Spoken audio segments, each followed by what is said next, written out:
Hello everyone, welcome to the second game of Sens. I'm gonna start the timer for everybody to get extra immersion points when it gets 30 minutes from now. Alright, so we have a new player, Zex, which is called Reese who is called Reese out of character. Before we start the game, we're gonna take care of two small things. First of all, would you like to introduce yourself and your character, Reese? Okay. Hello, my name is Reese. My character is Zex, and he's a technician. Essentially, he kind of grew up in a middle-class family with an abusive mother and father, and so he kind of just used technology as an escape until one day in college when he got into underground racing, and he kind of got the thrill of the thrill of the racing and kind of the illegal activity of it. It's just kind of embraced more of the chaotic side of nature because he got kind of depressed and bored of just viewing life as simply logic. So he kind of enjoy the duality of both. That's kind of the character. All right, and it is important to note that Zex spent more time than any of y'all outside of the base because I don't know whether you snuck out to go study in Paris or whether you were sent to study in Paris. But yeah, you lived in Paris to study and to do your underground racing, while everybody else was staying in the North Pole base. So just giving everybody a little bit of context.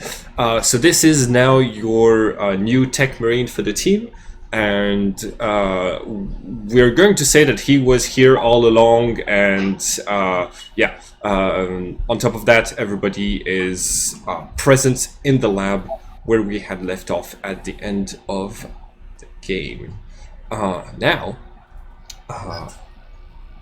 Mitya, you had just touched the Resploid, the Finlandite material that had started crawling onto your body and forming this armor. So it's a very thin armor with a sort of black cosmonaut-like helmet and weapons. You also have all of the equipment that you got from character creation, which means you've got a jetpack as well. Right. Okay. And Does that hurt? Yeah, what the fuck is going on? No, it doesn't hurt, but it feels. Oh, I just touch surfaces and go like, I can touch stuff through the. What is this? Cody just stumbles back against the wall and is very confused. right. Well, do I have a jet? What is that? Is that a jetpack? Be careful. I really want to not be careful, but I'm gonna be. Okay. So your visor, which for you is like the full display on your like cosmonaut dome, is lighting up with a lot of different displays. So it's displaying one of the options that is not activated yet is it will display the health status and the armor status of your teammates. Right now you don't have any teammates that have respiratory armor, so it's not displaying it. It is indicating to you that you are in the real world right now, for some reason, and it's also like listing your equipment and giving you access to like a lot of different sensors. Basically, like from what you can tell, you should be able to tap into radio frequencies and things like this from this from this armor. I go up to Mitya and I like tap on the armor lightly. Say, do you feel anything? You can feel the sensation of knocking, as if it was like against your forehead. Yeah, on your skin. Like, I can totally feel it. and like, in fact, as Zex comes closer, you kind of are able to like smell the odor of like mechanic grease that he has on him sometimes through the armor. Like, you're getting the full sensations that you had without the armor, just relayed to you completely. Dude, don't take this the wrong way, but I can even smell you. But it's not a bad thing, but I can smell you through the arm. That's weird. I sort of jump on the file that we got about the armors, and you're like, there's probably information in there. Right. By the way, it's not bad. By the way, Zex, as you came closer to knock on Mitya's armor, the swirling mass of metal has started like slowly moving towards you, as if there's a sort of like gravitational pull being exerted on it, and like an arm of it is just extending towards you. I reach out to touch. All right, you touch it, and it starts to spread onto your body, and it creates this armor.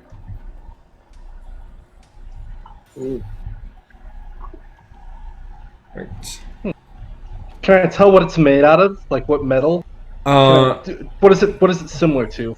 Well, like when it was in the swirling form, it felt very much like it was. It looked very much like Quicksilver, but right now it is so solid and resistant that it has to be like an advanced alloy. And the fact that you're getting like full sense from the armor, as if it was your own skin, also kind of feels like it has to be like some sort of nanotech or something like this. But yeah, like at the moment you're this thing just has like very, very strange properties. What do you do? I could get used to this. I'm scrambling through the documents, like quickly trying to read through it and understand at least a little bit first. And I show it to Alex and I say, like, look, apparently this alloy only reacts to us as glitches. That's very peculiar. It But reads why? like somebody prepared this for us. I was going to say, it sounds like it was specifically created for us. Otherwise, if it were natural, that just raises a lot of questions. It would make more sense that somebody made it for us, but who and why is a big question. Look at you, all those flowers growing in here. This was Soren's lab. She's the one who wrote the file. I think she's the one who made the armors. This is Akina speaking, by the way. Yeah, that file certainly reads like it. There's a lot of weird properties in there. It talks about going into the shadow world and about the original armors that Soren Solipsis made. This is a lot of stuff. Alex, should we go touch it as well? I think we already Let's give worked it a so shot. far. If it's a trap, then we're already in it. Yeah. At least we'll be armored for it. Yeah, let me just tell you that doesn't feel so far like a trap, at least not the armors. The rest, I don't know. The armors don't feel that bad for now. If I was setting a trap, I wouldn't make my victims super-powered armor. Very true. I don't know, the armor could be made to like... I don't know. I'm being a little pessimistic here, but it could eat you from the outside in. Yeah, I was thinking about it because I definitely wouldn't give my enemies armors, but if I could pass an Iron Maiden as an armor, I would do that. Yeah. Mhm. But wouldn't it be instantaneous then? Wouldn't they just kill you outright? I have no idea. That's the one thing that makes me think this might be okay. Well, I Oh would boy. like to walk forward and extend my hand. Hold on. I lost sound for a second. All right. You extend your hand and an armor appears on your body. I don't have an image for your armor. Yeah, unfortunately I don't, but I imagine a clear glass helmet around my head, Mhm. and then like a slick, silvery white grayish kind of posture. All right.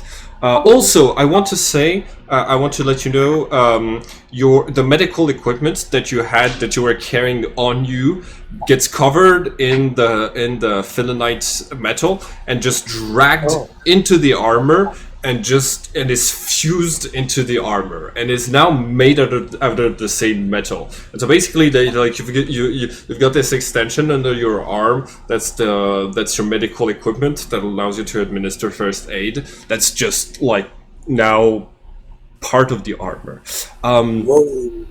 Also, I forgot something important real quick. Reese, since you're a new player. Am I able to walk past? Yeah, you're able. Go ahead. So we use a system called veils and lines to make sure that like everybody is comfortable with. Yeah, you're good. We use the system called veils and lines to basically make sure everybody is comfortable with the themes of the game and stuff like this. So the veils are things that we are okay happening to the characters. We just don't want to go into details describing them. So we have sex, torture, and vomit to make everybody comfortable. And the lines are things that we just do not want to have in the game at all. It's not part of the story. It doesn't happen, and like we just skip over it. So are you okay with those veils and lines? Yep. All right. Let me know if now or at any point you want to add some to this. All right, and cool. All right. Sorry for the digression. Cody, you also are getting. I think. What did you get? Did you get the force staff and the bolter pistol? Yes. All right. We all So have force weapons. yeah. Mitya, you got the force sword. Yeah. And a bolter. All right, you got it, force sword, and a bolter pistol. Okay. Zex, you have a bolter pistol and this strange arm that's coming out of the back of your armor that seems to react to your thoughts. That is going to be your melee weapon, but also like this giant claw that you can use to do stuff. Right. I start like waving around like neat. It's like a tail Yeah. on my back. And that leaves Alexander is the only one who has not touched the respirator yet. I will reach in and see what happens. All right. And you die. And then everybody died. No. All right. Quickest CPK. Yeah, Isolate disappears. so like for a second you can feel this metal just sort of like crawling onto your body, but then it just feels like it's not there, like it's just like you can feel the air right outside of the armor. And this is what Alexander's armor looks like. What do you do? Oh yeah. Oh. So, is there any metal left in the center part where it was?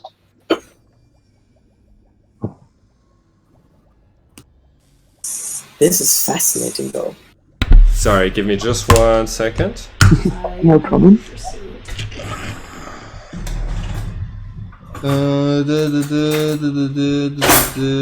Okay. I got my own spoon. Hey, Zex, do you feel like you can activate that jetpack of yours just with your take it off mind? and then put the lid back on. Wait, You do I have a take it off and jetpack? then put the plastic lid back No, on. I think No, I Mitch have has a the jetpack. jetpack. Okay. Redirect my question. Sorry. It sort of feels like it, but I'm not too sure, and I'm a bit afraid to just try it here. What's the worst that could happen? I could die. Death? Yeah. By the way, all of you can write that you now have 10 points of armor on your character sheet. I think it says on Resploid armor in it's a small number called AP. Right. You can just write 10 in your AP section. Yep. Okay. Well, so is there any metal left in the center place where it used to be? Yes, there is. There is like you've only taken like a small portion of all of the metal that is available. Really? We need to get that back to the base. If there's enough for every glitch in the base, it's going to be like the hugest news.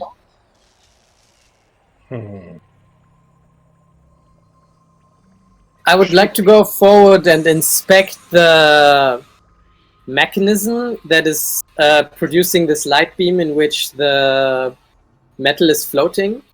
And I want to kind of try to discern what kind of technology is used to keep it in place. All right, roll for Cosmos. I will do that. That is a success. So you inspect the mechanism. Like you fiddle around with it. Like you open the inside, and your conclusion is that it's a fancy light for dramatic effect. Like you turn it off, and it's still swirling in the air. That is very weird. Can I try to like take off the armor? Can I like take it off at will, or is it stuck to my skin? Wait, hold on. As soon as you like have the desire to take it off, it disappears off of your body. We probably should try and keep this under wraps. Yeah, that's a good idea. I do the same, I make it disappear. With the file in my hand going like, there's also a lot of properties explained in there you should take a look at, because that's really fucking interesting to read, if you want my advice.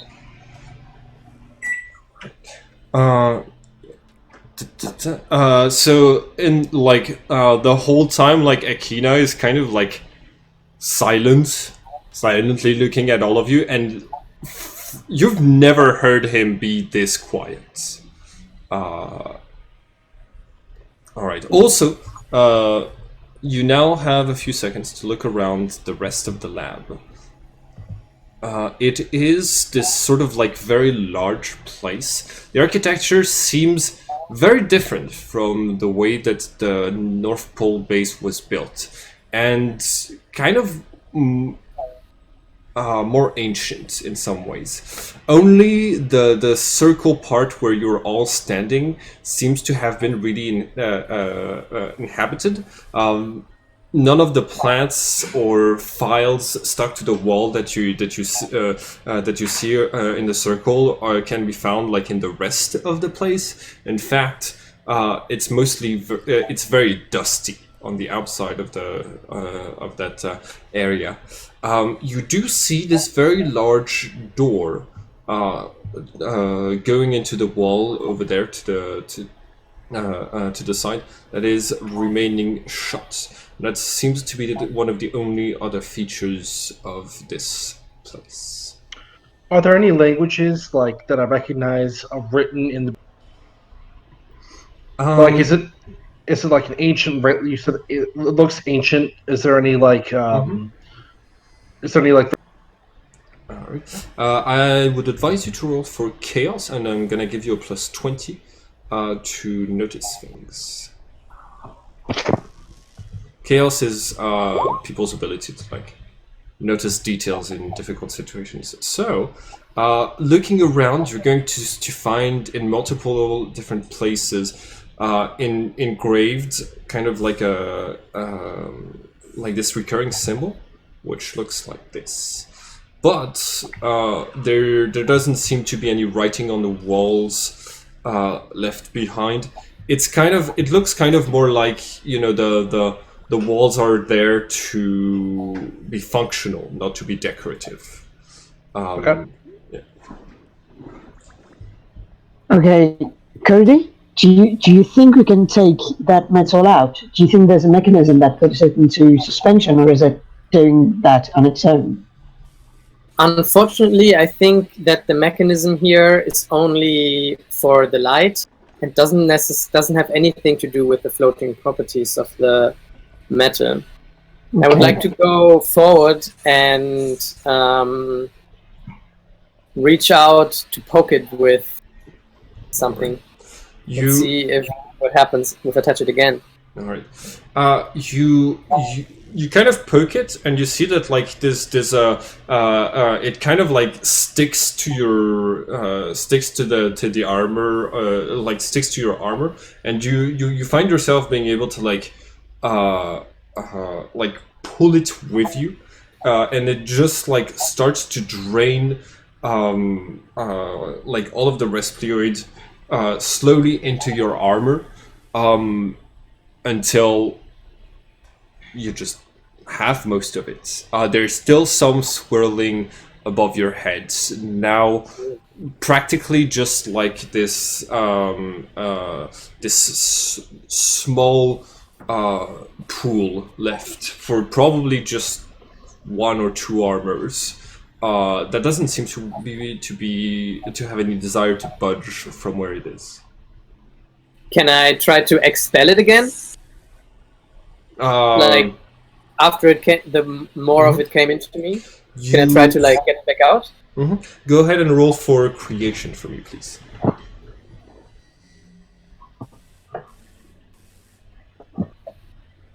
Like slowly, as an experiment. Yes, you're successful in making it like leave. No matter where you're pointing, it's gonna head back towards the blue light. Okay, so I think between all of us, we could carry all of it on our bodies, and then we could sell it again and give it to other people. Yeah, we should do that. All right. Let's be careful about who we give it to, though. Okay. Yeah. Yes. So And that's if it even works on other kinds of people. I mean, this might only work on glitches. Oh, it's if, in the file it's explained that it does. It just works on glitches. For other people, it's just a liquid or a solid. I'm not too sure. I'd have to read it more carefully, but pretty much. But at the base, believe me, there are a lot of other glitches. Oh. So like Akina is on the sides, just like looking at all of you and saying, I really thought I was a glitch until now, but it didn't react to me. I crouched next to him and I look him in the eye and said, okay, I understand this is a terrible time for you, but you still have no shadow in the shadow world. Your life is still going to affect a lot of people and make their shadow in the shadow worlds disappear. You're still functionally a glitch for most of the aspects of your life. And I know that right now we have a shiny toy that you can't play with, and that sucks. But it's going to be okay, and you're going to be able to impact on the war against the Imperium as much as you wanted it to.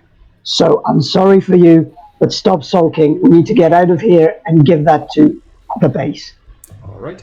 Roll for creation to call upon your bond with Akina in order to make him not sulk.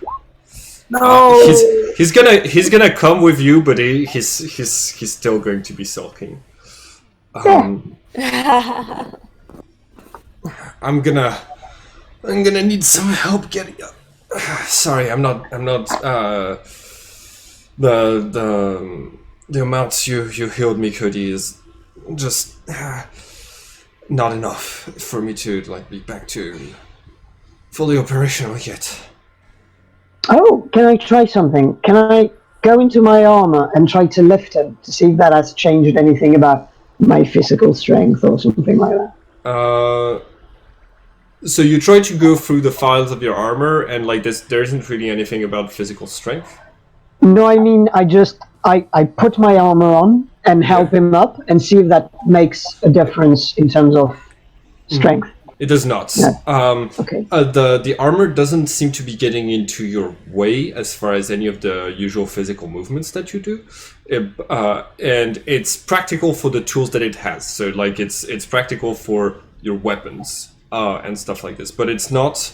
You don't feel as if there are engines inside there that are making it easier for you to lift things. Okay. So yeah, and like you start like you help him up, and like for a second as you like pull him upwards, you see just a small parts of your armor like slightly drifting towards him, and then just moving back to your body, and just reforming into the armor. Also, Cody, you've absorbed like most of the floating resploid into your own armor, and after that, nobody else seems to be able to absorb the pool, the small pool that's left. That's left. That's really strange. I have this weird feeling that this is reserved for somebody. But who? But am I now carrying more than I was carrying before, though? Your armor seems to be unchanged by the extra amount, and you don't feel the extra weight. Yeah, that's what I mean. But I still know that I have an extra amount on me. It's still less than after I touched it the second time. Yes. Also, all of you have stats for each other's health and the status of your armors, and whether or not each of you is in reality displayed on your visors. So you're all able to like see like each other's heartbeats in real time. Oh, nice. Right. Also, I forgot to mention this, but all of you have this right here, this sort of like glowing green button that seems to be in like the only similarity in the designs of all of your armors. They all have like different colors and things like this, but that green button right here is the only thing that's the same for everyone. Now I didn't make it red because I knew that Idris would immediately just press it. No, I was actually going to do exactly the opposite. You should be careful. I've read in the file about those. It talks about going into the shadow world if you press on it, and I don't think it's the moment to test it. Just be careful, because I think that would be really dangerous. Yeah, I think we should move that to a moment where we have a safe environment for testing or no other choice. Pretty much. Probably smart not to go pushing random buttons. Not smart, but sometimes fun. Just not this one, because we already know what it does. So, okay, do you think maybe Soren left other goodies for us around here? Well, he left us a door. We could go check the door. Yeah, I'm gonna stay here. You guys just... You're not gonna stay here, you're gonna come back with us. Yeah, when we're leaving. I'm trying to conserve my energy right now, okay?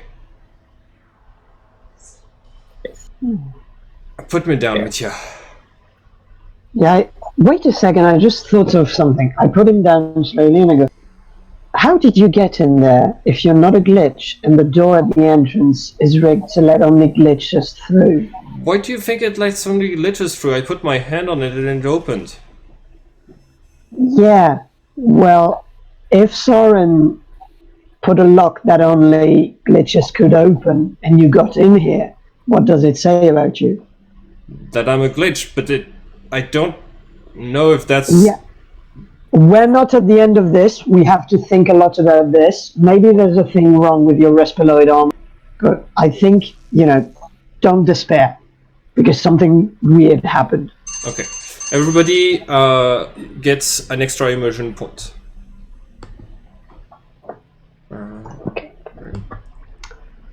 Okay, guys, well, what do you think we should do? Should we go check the back door? Absolutely. I'm curious. Let's do it. Let's do it. You head across the platforms, heading there. Along the way, there's different, you look around. It seems that this place is kind of like high above this strange green light. When you look down, it's like it's just that it's like mostly lit up from the bottom, almost just for the aesthetic. And you make it all the way to the door. Along the way, I would like for everyone who is paying attention to roll for chaos.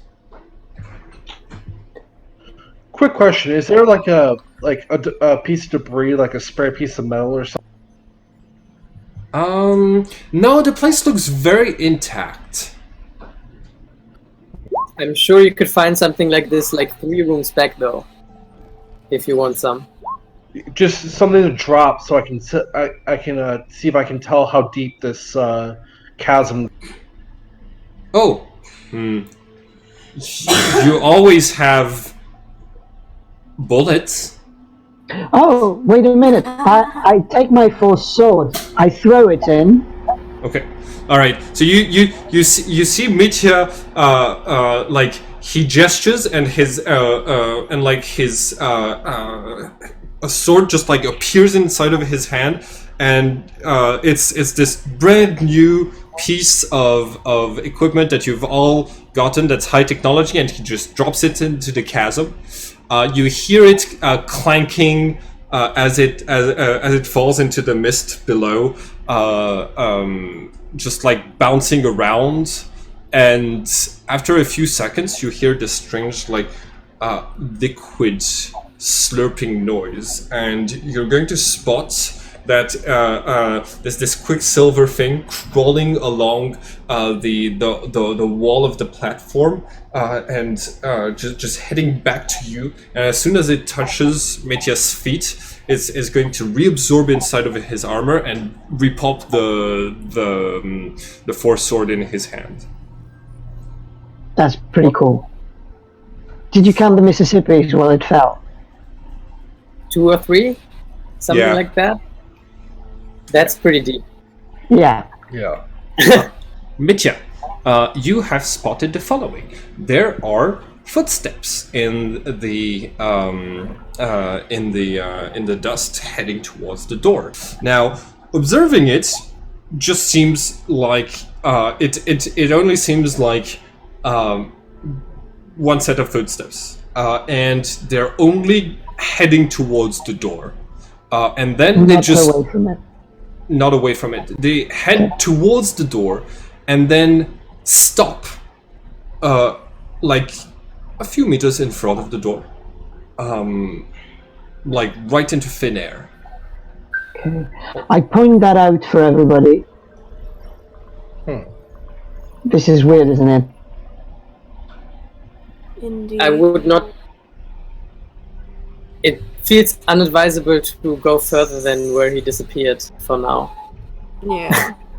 Well, if it's Soren's Ellipsis' footprints, we should measure them if they are, because that could be useful in the future. But if they are Soren's, I think it's said in the file that he has a breastplate armor, and that you can travel between worlds with it. So maybe this has nothing to do with the door and more to do with the armors. Yeah, I was thinking the same, but I'm not quite sure how often this world swapping can be utilized? Is it something that you can just do to go through a door that's closed because you don't want to open it? Or is it something you'd only do very rarely? I think there was. Oh, go ahead. Is there a recharge time? Is there a power? We don't know how often we can use. If we go over there, we trap for like 15 minutes, for an hour. We don't know. The file says 3 seconds. Yeah, the file says you can jump through worlds every 3 seconds. Well, that's crazy. It even says you can use that to dodge something.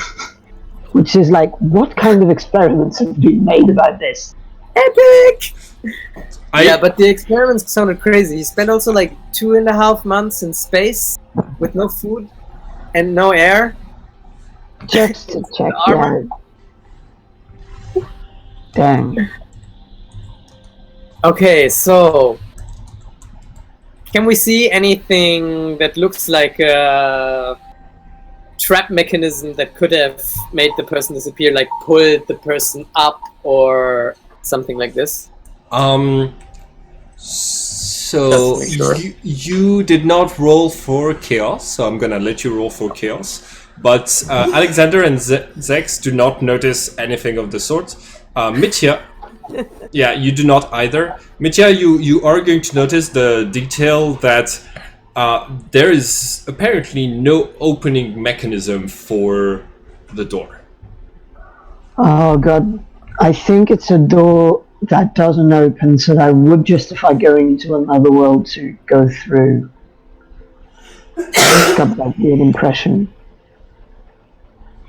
Okay, does anybody feel like they want to volunteer to test the world jumping? I feel like we should go in groups. One person going alone is dangerous. That's a good idea. Mm-hmm. Oh, that feels so wrong, though.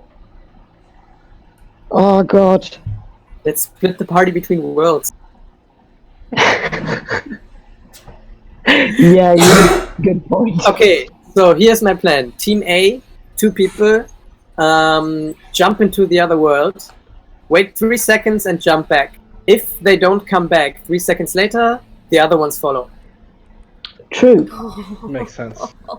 Makes a lot of sense, actually. I agree with this plan. Well, if somebody has to be sacrificed, it should be one person, no?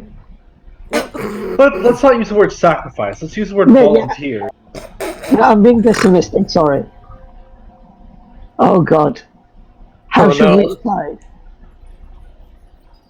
I mean, if we survive the jump, then making it back in 3 seconds is possible. And if we wouldn't survive the jump, then I don't think they would give us this technology freely available with any danger warnings here. True. Like, hey, take this crazy armor, but if you test it, you die. You're all wimps! I can hear your voices echo from here. I would have jumped already! Yeah, What a Well, fuck. that's why you were hurt in the back of the room. Even in his darkest hour, he's such a douche. Oops. I'm sorry. I mean, No one else will I do can it. try going with somebody. Yeah, I can try going with you. Okay, Zex, we take the team B. Okay. Alright. Yeah, each side will have a medic. Alright. So you both have the little green button right there above your above where your heart. So it's something that I've done when I've been playtesting the game with somebody else. I just whenever like I'm playing a character and I'm moving to the other world, I just like basically just like bump my right here. So if you want to do the gestures to signify that you're moving from world to world, that would I think that would be very in character. Anyways. All right. So Mitya and Alexander both poof disappear out of thin air. So for you, the experience is mostly your view immediately shifts to something else. First of all, the displays stop displaying the life signs of Cody and Zex, and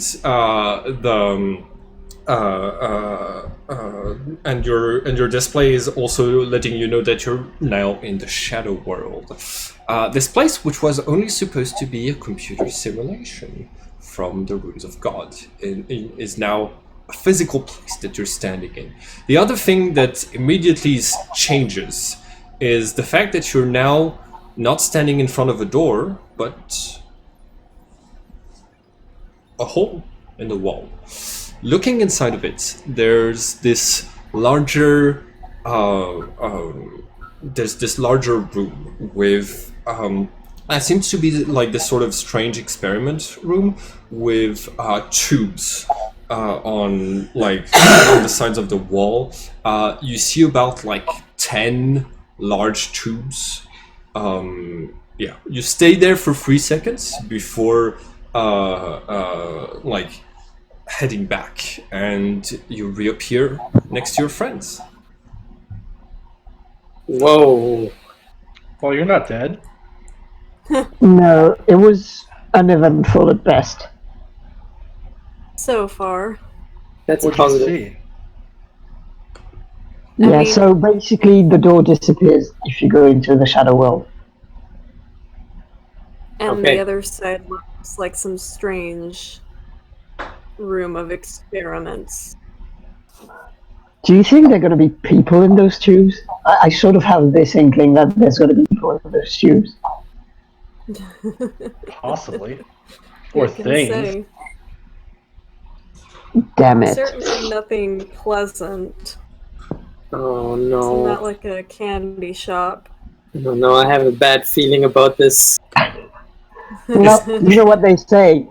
Prepare for the worst, expect the best. No, it's the opposite. Prepare for the, just prepare. It's just Okay. fair. Expect the worst, prepare for the worst. Yep. So And wash your now. hands. And wash your hands, yes. So do you want to try to go? Yep. All four in the shadow world going to that creepy new world? Okay, Let's go. let's do it. So yeah, you all jump together, and suddenly you're in the shadow world. You appear, poof, poof, poof, poof, one after the other. Behind you, Akina disappears. You can also tell that in the part of the room that Soren raised plants in, she is pretty similar, except that the plants seem to have grown on in different patterns on the wall. But the pots are in exactly the same places. You and all of your all of the signs, all of your life signs for each other are displayed and available for you to see. And you're all in the shadow world. While the team of Alex and Mitya were jumping to the other dimension, we were waiting. Could we still see their life signs on our displays? You could not see their life signs either. Okay. Is there still Philonite in the There's- Sens pillar? There is not. Interesting. Well, new room? I think we should go and see if we... I mean, we have to get Akina out of here as well, somehow. What if two of us try going to the other side, jump out, and see if there's a way to unlock the door from the other side in the regular world? That's a good idea. At this point, Yeah. we should go together. So we don't know what'll be on the other side of that door. Well, right now you're in the shadow world, so the door does not exist. But yeah, you step in, or do you step inside of the room? Yes. Yeah. Yeah. All right. The trap active. No, I'm kidding. The room is pretty. Yeah, it's not that big of a room. It seems to have all of this machinery. That's like it looks sturdy. It looks made to last ages and ages. Like you can see reinforced steel. You can see like everything is like kind of like this double of everything in case one has an electronic failure. And Mitya, because you succeeded in your chaos roll earlier, you are going to spot that there are metal tags underneath each one of the tubes. Oh no. And they do well. Is there something written in them? Yeah, that you see names written on some of them. Only a few are legible, but the ones that are read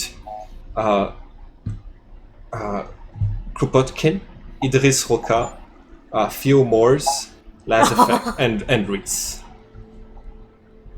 Oh, and there's another one that says Simon Ingrid. Oh my gosh. Does anybody know one of those people? I have no idea. I have never heard of them. That's weird. They Is kind there of sound like something? internet nicknames. I haven't heard of them, but they feel oddly familiar. This is technically one of the points in which the original game is like, all right, everybody takes -1 immersion points. I'm not gonna do that to y'all, but yeah, this is supposed to be one of those moments where the game big meta is supposed to make you lose points. Oh. Well, at least everybody except Idris, because Idris stayed in character and did not laugh at this part. So like you're supposed to be like the game master is supposed to be watching who reacts to seeing their names on the displays, and yeah, so like, all right. So, what do you do? And the tubes are made of what material? It looks like Varya. So Varya is this new material in the world of Sens, which is it looks like glass, but it's more resistant than most metals. Which is why most of the ships of the Imperial fleet are made out of Varya. And so sometimes it's actually pretty easy to like look at the crew of some ships from the outside of the hull and things like this. The most like prestigious ships are made mostly out of Varya, which allow the inhabitants to just stare at space from like no matter which angle they're looking at. There is always though a part of the ship made just out of metal, either to smuggle things in or just to be able to take a shower in privacy. Okay. And is there anything in the tubes? The tubes are completely empty. Okay. Oh, by the way, I wanted to let you know, the first time, I forgot to tell you that, the first time some of you jumped into the shadow, I think it's Cody and Mitya, your force weapons emitted a large pop. Both of them. When you inspect them, you can see that there's that like a compartment like opened, and that there's and it seems like there was air in there that just completely like disappeared in contact with the air of this reality, and now the inside of your force weapons are filled with air from the shadow world, which is what is going to give them the force properties that they have, even when you're not in the shadow world. Okay. Doesn't Alexander Yes. also have a force weapon? No. Okay. So, so there's a difference between. Hold on. So Alexander has a Power sword. That's right. A power sword is different. It's more like a lightsaber, and it has a 75% chance of destroying any weapons parried that don't have the power field quality. Okay. So it's different than your weapons, which are able to channel the psychic powers that you have in the Shadow World. Okay. Do the force weapons seem to now not work as force weapons anymore, though? That they have the same air inside that is outside of us? No, in fact, it activated the quality of the force weapons to come here and to have air from the because you're gonna have the same air from the Shadow World come back with you inside of the weapon when you're gonna come back into reality, and so and so it will be able to channel some of the qualities of the Shadow World even when you're in reality. Okay. Qualities of the Shadow World, not specifically because the air is from a different place. Yeah. You're in that room. What do you do? Do you switch? Can I find like a desk or anything that looks like a storage for like read material or a computer terminal or something like this? There's a terminal. There's a hand terminal right next to the door on the inside. That seems to be exactly the same mechanism that you used to activate the door to step inside of the lab in the first place. Can I attempt to access the terminal? Hmm? Can I attempt to access the terminal? Okay. You touch the access terminal and the door starts to close.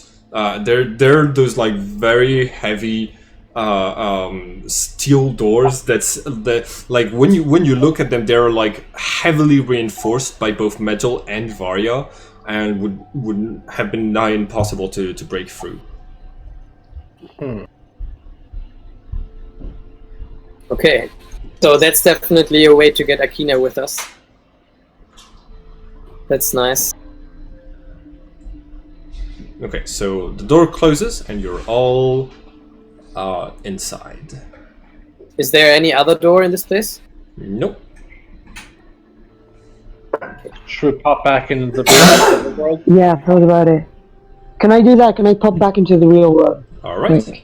You That's fine. you reappear into the world, into the real world, and when you do, the door there is closed, and the tubes are full of green, glowing liquid and bodies floating there. Okay.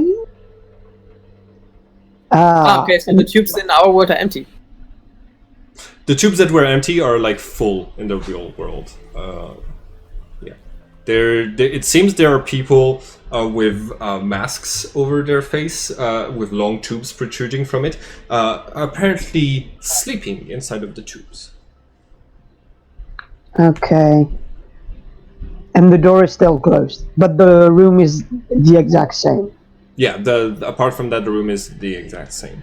Okay, I jump back into the shadow world. Guys? Okay, Whoa. so closing the door hasn't opened the one in the real world, but in the real world there are bodies inside those tubes.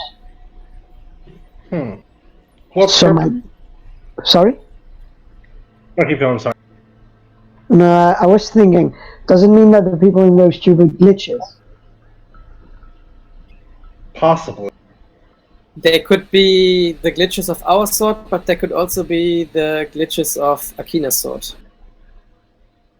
You know? Sorry? I They didn't could know. also be people that have been... Their lives could have been affected by glitches. True. One of those. We're in a lab. They could have been test subjects as well. Yeah. Do you think... Wait. Am I thinking something stupid? If we take those bodies to the Philinite that's left Nah, I don't know. I wonder why they're like. Do you guys? I mean, this place seems like a research lab for this kind of for the Philonite material and also the world jumping aspect of it. Do you think the places are maybe connected? Like, could you see if there were also name plaques underneath the tubes in the other world? Oh, we could look. I think we should go there, all of us, and then get Akina also, maybe. Pretty much. I agree. Alright. You all move back to the real world. The name tags are exactly the same in as they are in the like as they are in the shadow world. So whoever wrote the names down on those tubes did so in both realities. Okay, guys, I've got something in the file. Yeah. It talks about a subject number 3 for the development of the armors. And it talks about them. It talks about them being stuck in a coma. Like the guys here? Yeah. Could these people be subject number 3? Subject, but subject would imply one, singular. Yeah, that worries me, but it's so similar. It even talks about the armor going inside the subject's bloodstream, but then disappearing, and Soren's ellipsis checking immediately to see what happened. I mean, I don't know. It feels weird that this isn't one subject, but maybe he got one of them and then all of the other ones. But by the way, Idris, I think you're still saying he, him for Soren's ellipsis because of the French version of the game. Sorry. No, don't worry about it. Like it's misleading because for some reason Soren's ellipsis has to pretend to be a guy for like half of the first book in the original game. So yeah, but like no worries about it. Yeah, my bad. Well, perhaps it's just a stupid theory I came up with, but it seems connected in some way to me. Well, I'm also wondering if the test tubes in this and potentially also the other place were the test subjects that were mentioned in the file, though. I think that's a reasonable assumption. Yeah, I think so too, because the grammar is weird, because it talks about a subject, but there's them, there, they. It seems to imply it could have been multiple people as well. Fuck it, we're not gonna find That's the worst research paper I've ever read. Like now, like you know, 10 years of research. You know that throughout all of the Empire, Soren's ellipsis is often mocked as being like a scientist who's anti-science because she opposed the project of Cosmo and Rebirth, thinking that like all of the information you'd be able to get from the Shadow World would finish science. That was what the Emperor was going for, to like finish science, to have completed it fully.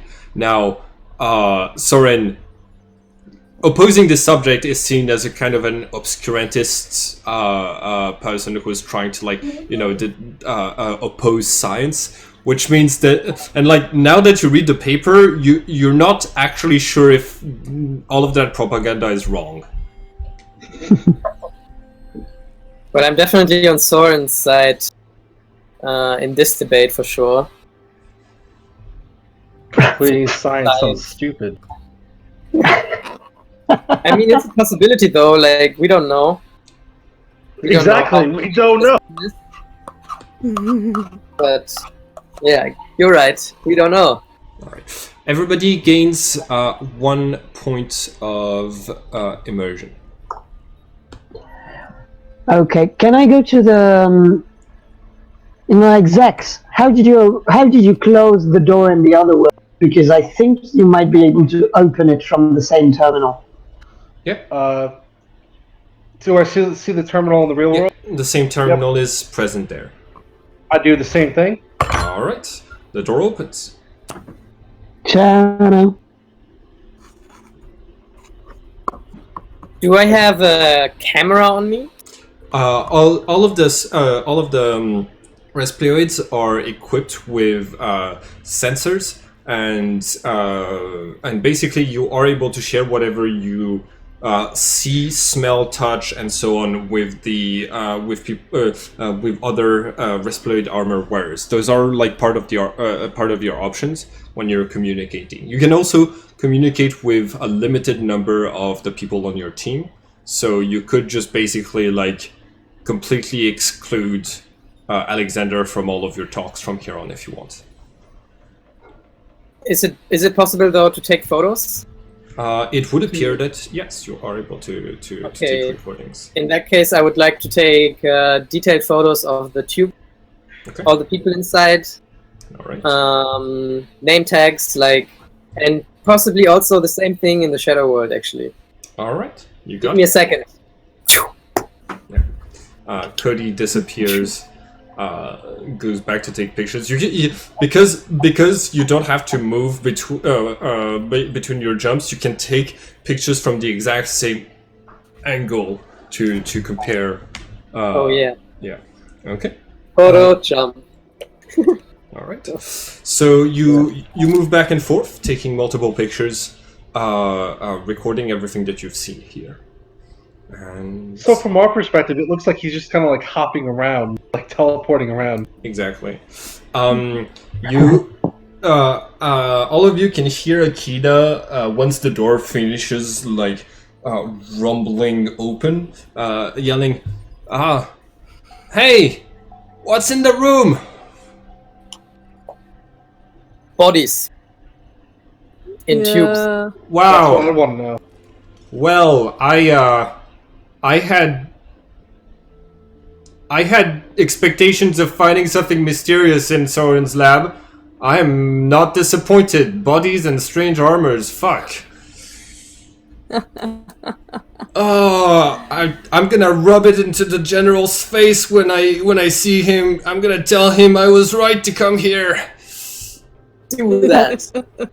I'm sorry, but that's a strangely homoerotic turn of phrase.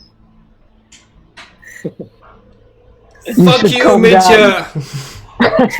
I've lost a lot of blood. I can sound as homoerotic as I want.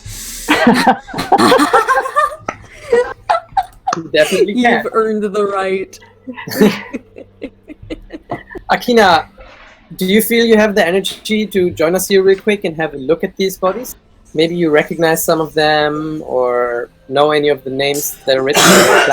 I'm gonna need somebody to come and serve as like a crutch. I'll do that. And go and help her walk. Oh, by the way, guys, you come back to pick him up. When you're getting close to him, he said, "By the way, guys, I heard this like sound when you were in the shadow. It seemed to be coming from like the outside, like this low rumbling sound.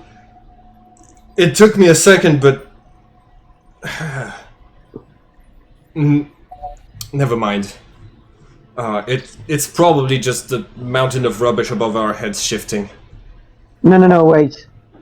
A low rumbling sound? Yeah. Like a drill through two doors? No. Okay. I would have recognized that. No, it sounded more like something massive on fire. What? But like, it stopped. Oh. I've got a bad feeling, but we should probably check the surface. Quick. Okay, well, I guess I can check the bodies another time. Alright, let's get out of here! I have photos of all of them, no worries. Okay. You start to head out of the mountain of metal. Oh, by the way, I'm so sorry, everybody. I got... this is what the cryosleep tubes look like. I had a map prepared for this, and then I didn't put you on the map. Oh, okay. All right, and now, all right, you exit the mountain of metal, and you, as you start to look around, you are going to spot an imperial cruiser floating above your heads. I knew it. Ooh. Of course. So I'm dropping all of your characters like right here. So everybody's gonna need to like zoom in a little bit to spot your characters. Here you go, and shift click so that you all see. Oh, sorry. Yeah. All right. So this is where you're at, and you can see different transports carrying what is probably Imperial troops. Just landing all around this entire encampment. I'm gonna call it. Yeah, the yellow things are like tents. So I'm gonna activate the battle music, and Akina is going to say, "Fuck, a ship entering atmosphere." That's what I was hearing. Oh, no. Knew it. Cool. Okay, What are the cyborgs doing? Running, hiding, and some of them are preparing their weapons. You see like a gang to the side being like, "Oh my god, they're gonna have so many weapons, we can loot from them, let's go!" okay, guys, what's the plan of action? Do we try to go back to the Sub-Zeros as fast as we can? We do, but I draw my weapon. Like, be prepared. Be ready. Guys, Yeah. no, just go into Shadow World and get to the Sub-Zeros and then come back to the Shadow World. We can't let them just catch you when you have like those armors. They're gonna be the same in the Shadow World. No, the signal. Okay. Okay. So you know how the signal was coming from this place, right? So like I checked. And no Imperials, and the Imperials didn't seem to be moving towards the signal, but that's because they use mostly detectors through the Shadow World. I don't think the signal was in the Shadow World. I think it's just here. Oh, And there is still some of the metal down there, though. yeah. Can Okay, we should destroy this place. Go ahead. I'll collapse the tunnels. That's a really fucking good idea. So how are you going to collapse the tunnels? Yeah, that's a really good question. Does anybody have a bomb? I think everybody who had grenades are not in the game right now, but Alexander, you haven't tried your weapon yet, but you have a sword hilt. You have just a sword hilt with a button. Feel? Mhm. Yeah, I was just letting you know. You've tried to make your weapon appear before, and it was just like this sword hilt with a button. And now that everybody's kind of like checking their pockets to see if they have explosives, you're reminded of that weapon. Huh. Okay. So I guess I have a possible explosive. Can I roll like a check to see if I can find like structural weak points that would cause the tunnel to collapse? Yes, you are going to roll chaos to spot them, and if you succeed, you're going to give a bonus to void to anyone who will try to destroy said tunnel. Also, sorry, I guess he referred to me as Alexander, and my brain just was like, I don't know who that is, but that ain't me. Yeah. So Zex, you look around, and because a lot of like the walls have been built from like the tunnel has been excavated out of this mountain of rubble, it seems that it is actually like a pretty sound structure at the moment. But yes, Theo, you like the only weapon you have is your power sword. Okay. Wait, guys, I've got an idea. Because I think the entrance to that lab must be rigged so that only, like, glitches can enter or something like that. They are not supposed to know that there's something particular in that. If Akina, we can't have you get arrested by the Imperials either. Why shouldn't he, like, coop himself in there, go back, close the door behind him so he can guard the body, the rest of the metal, and we send the rescue team next time, right as we arrive at the base? Wouldn't that be reasonable? Yeah, I think so. That makes sense.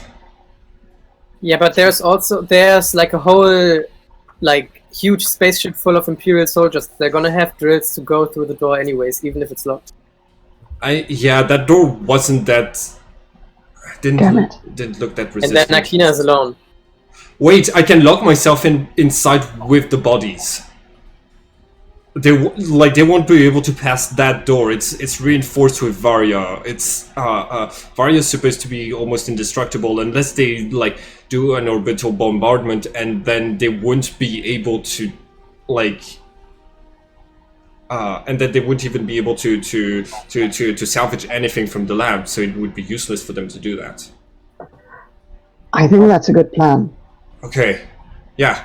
Take me back. This way you don't have to fight them. All right. Cody, Okay. come on, walk faster. Carry her back. Huh? Okay.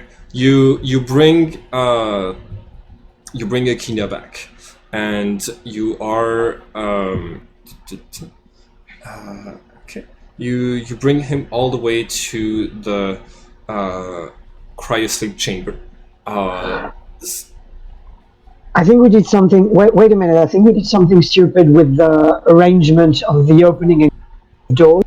I think we can make it so it happens in the exact same way we did that. We can pass through the shadow world, but nobody can pass in the real world. But we have to shuffle it a bit. You know, like go back into the shadow world, reopen the door, close the door in the real world, and then go out so we can come back to save them.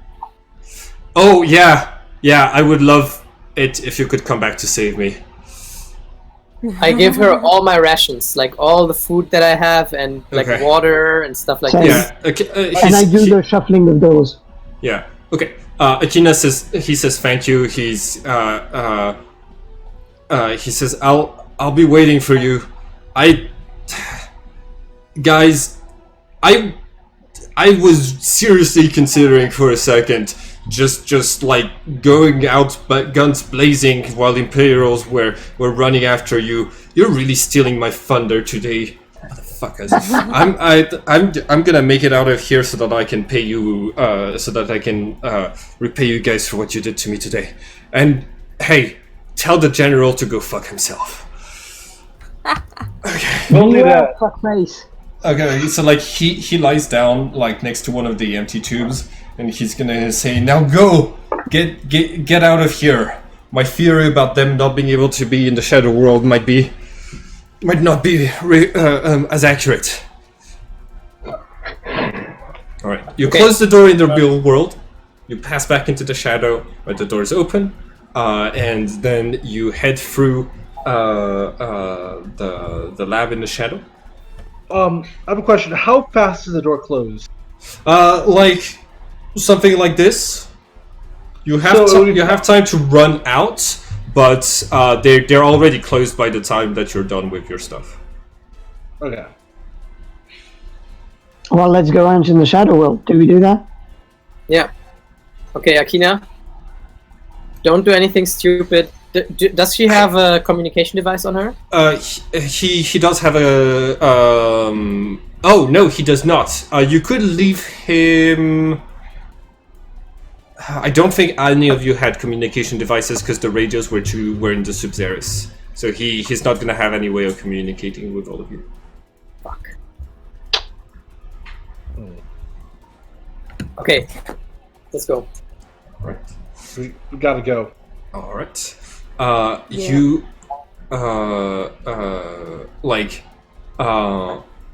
as you pass through the shadow world, you see Akina giving you like a sort of like peaceful smile. like he seems very satisfied with how good your plan was. You exit back, run through the lab, and as you come out on the other side, and you look at the camp, it's pretty different. First of all, there are no Imperials.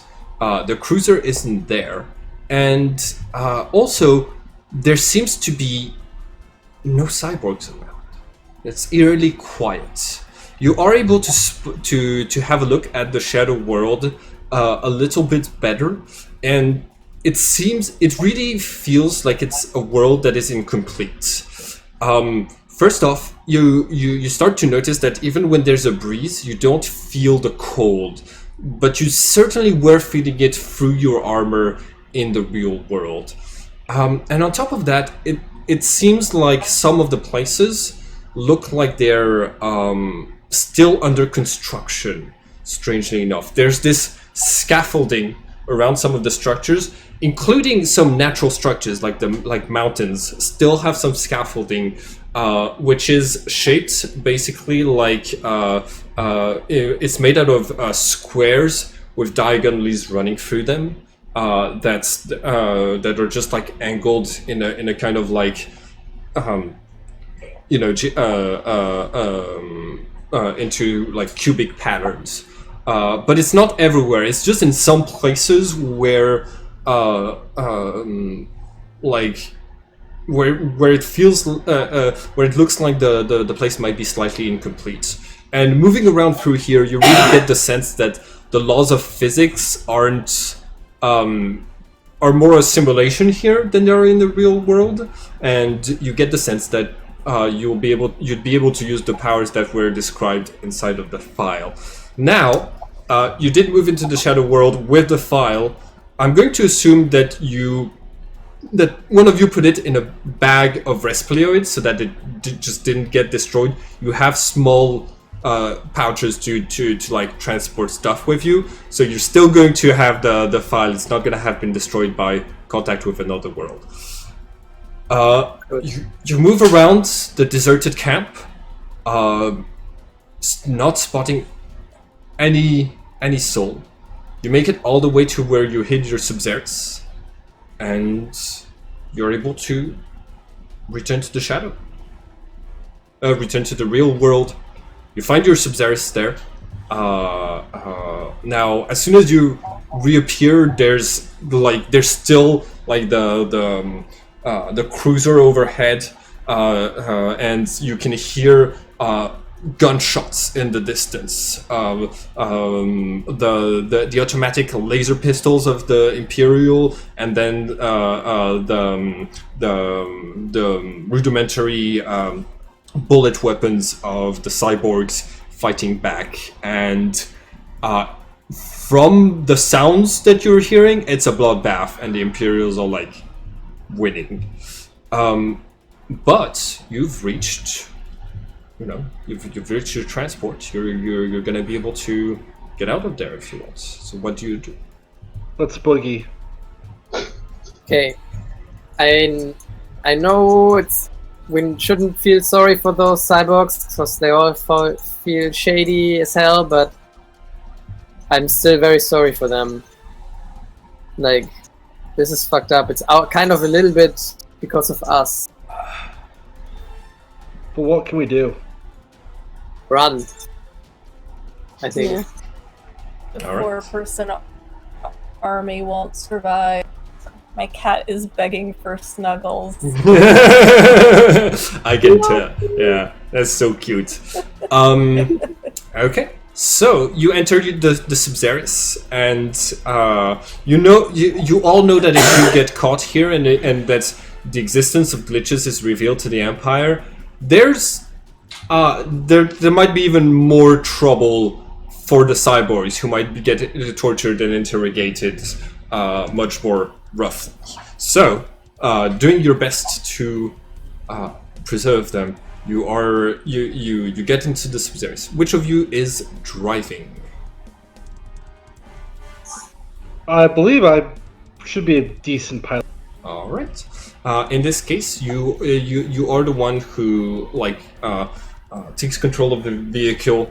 Subzeris is kind of like that's what they call submarines in this setting. That's yeah. Anyways, you start to head away from away from Iceland, and as you are as you're going underwater, going deeper and deeper, there's a moment when all of you feel this strange tingling around your ears, and it feels like the respirator is reacting to something. Do you guys feel that? It says Yeah, in the file that's it's supposed weird. to react to danger. Oh, Fuck. Can we do something? maybe stop going deeper. First. Where do you want to go then? Where should we go then? I don't know. I think maybe we should stay at the deep depth that we're at, and I think we should also try to contact the general or something like this. Do we have a secure communication channel, or do we think that they might be able to? You have the radio inside of the Subzeris, which is supposed to be encrypted for communications between inside of the Resistance. And are the sensors of the Subzeris, They're not picking up anything. anything? They're No. not picking up anything unusual. I would advise for radio silence at this. Yeah. Even if they can't decrypt it, they could track our signal possibly. Yeah, you wait in silence as the pressure around the Subzeris kind of settles and makes the metal around you groan slightly. Nothing unusual, but after that, the only sounds you hear are the underwater sounds as some sea life is moving around you, and it's all very quiet. You still all feel this sort of tingling sound, this tingling sensation, but and strange because your armors aren't activated, but you're still feeling something from them. Seconds pass, minutes pass. Doesn't seem the radar of the Subzeris is not picking up any movement that would indicate like a ship or a large undersea monster. Should we jump to the Shadow World to check if the menace is not over there? I You're have no gonna be idea what I'm just saying. swimming though, right? There's gonna be no Subzeris.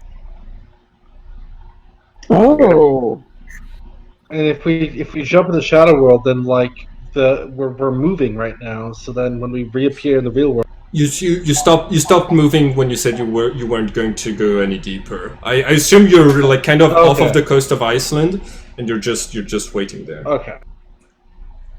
can I? Do you think I should pop there like for 3 seconds and come back to just tranquilize myself? I'm gonna do Yeah. it. Give it a shot. Okay, so Mitya, you activate your armor, and the signal that you've been getting, like as your visor activates, you see something strange. You see that your armor is displaying the vital signs for 5 people. And when the vital signs are displayed, is there a name, a handle, something like that? There is not. You can enter them yourself as so that you can know like which one of your friends it is. But this one is just blank. Do you still jump into the Shadow World? No. Okay. Holy shit. Guys, if you put on your armors, we pick up another vital signal as if we were 5. How big is the ship that we're on? How is there any like part? So I think what I had said the previous time was that you are that it's slightly bigger than episode 1 of Star Wars when they're in like when they're going through Naboo through the water in Naboo to get to where the Princess Amidala is. So like that, it's kind of like a similar transport to that. Okay. Okay. Let's see. I still think we should try to contact the North Pole base as soon as possible, because the way here is 4 hours. If they want to send reinforcements, it's going to take a while, you know? That's true. At least if they take the Sub-Series. I mean, they might be faster with planes, but I don't know what their reaction is going to be. Maybe let's get to some safe distance. Like, if we can get on 4 hours to the North Pole, we can go pretty far in 5 minutes. Hey, That's true. everyone, if you want, you can. Oh, yeah, no, never mind. I didn't say anything.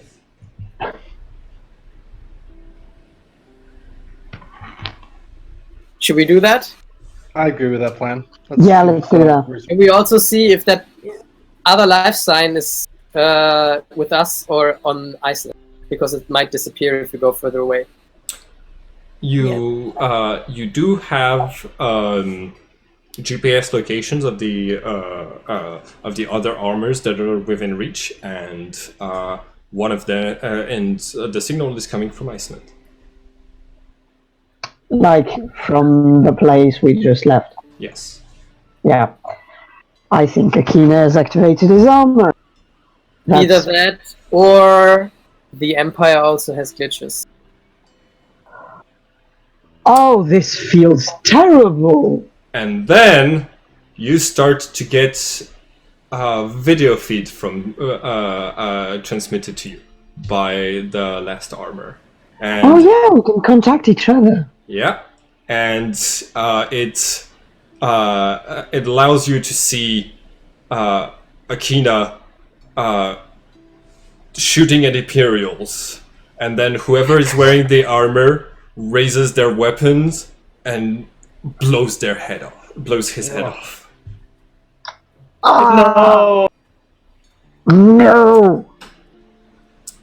And you are going to hear a voice, like you see a soldier, like talking to like in your direction, basically in the direction of the point of view you're watching, saluting and saying, "Admiral Ghost, we've completely pacified all of the other cyborgs.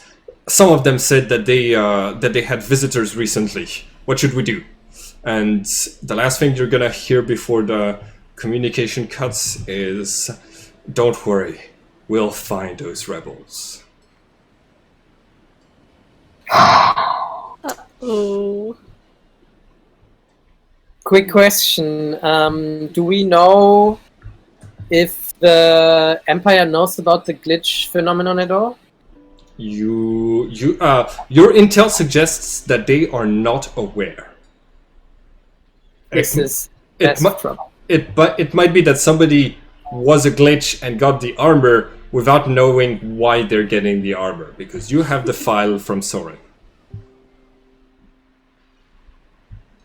Oh well, when we saw the video feed, was that in the lab? It was in the lab, yeah. It was inside of the room with the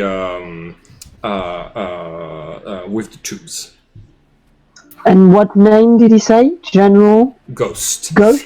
All of you can roll Cosmo at +10 to know if you have intel on this character.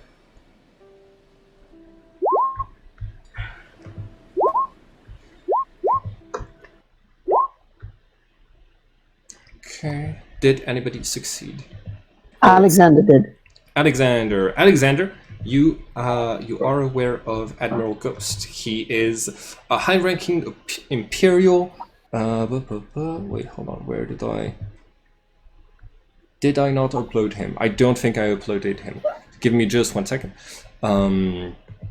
Okay, so he is a high-ranking imperial officer who is the admiral in charge of the fleet around Earth, tasked with basically keeping the place under control, because there's still some criminal activity going around, and he's basically like the kind of the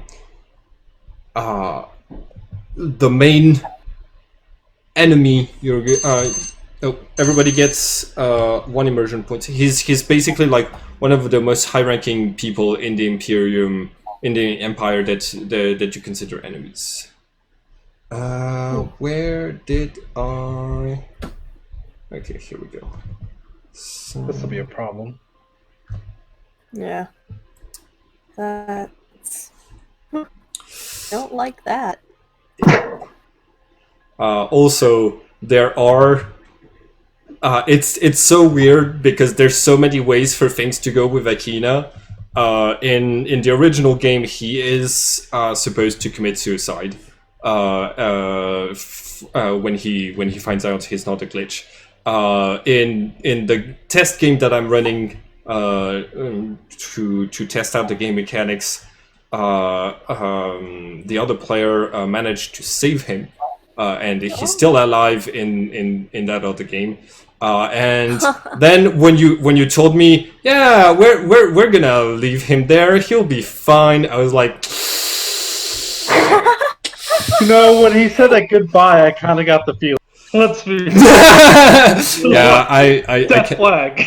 I can be a bit on the nose about things like this sometimes. Oh no. Uh, Well, Sorry. Well, Okay. sorry.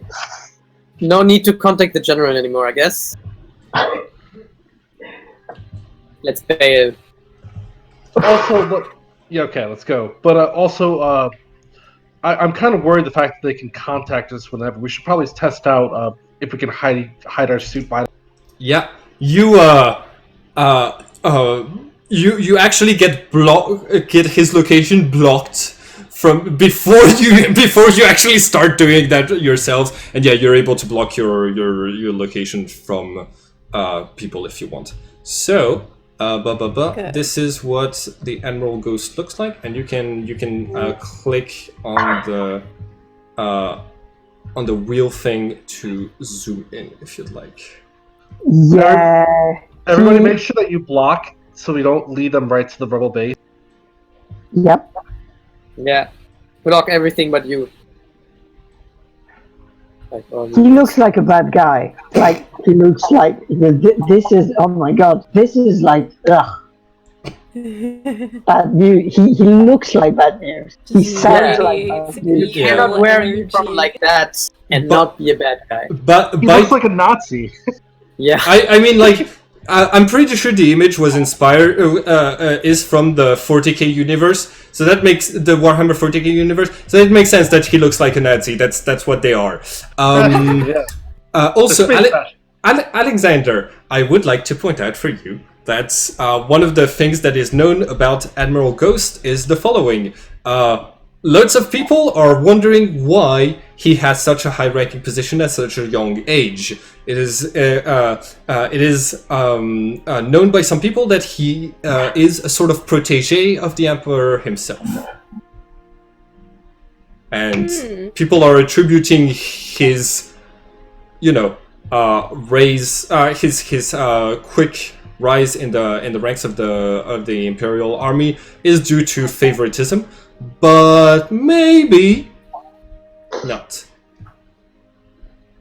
Because he's a badass I bitch. will relay Us. that information. Nobility tends to dislike those who who rise up.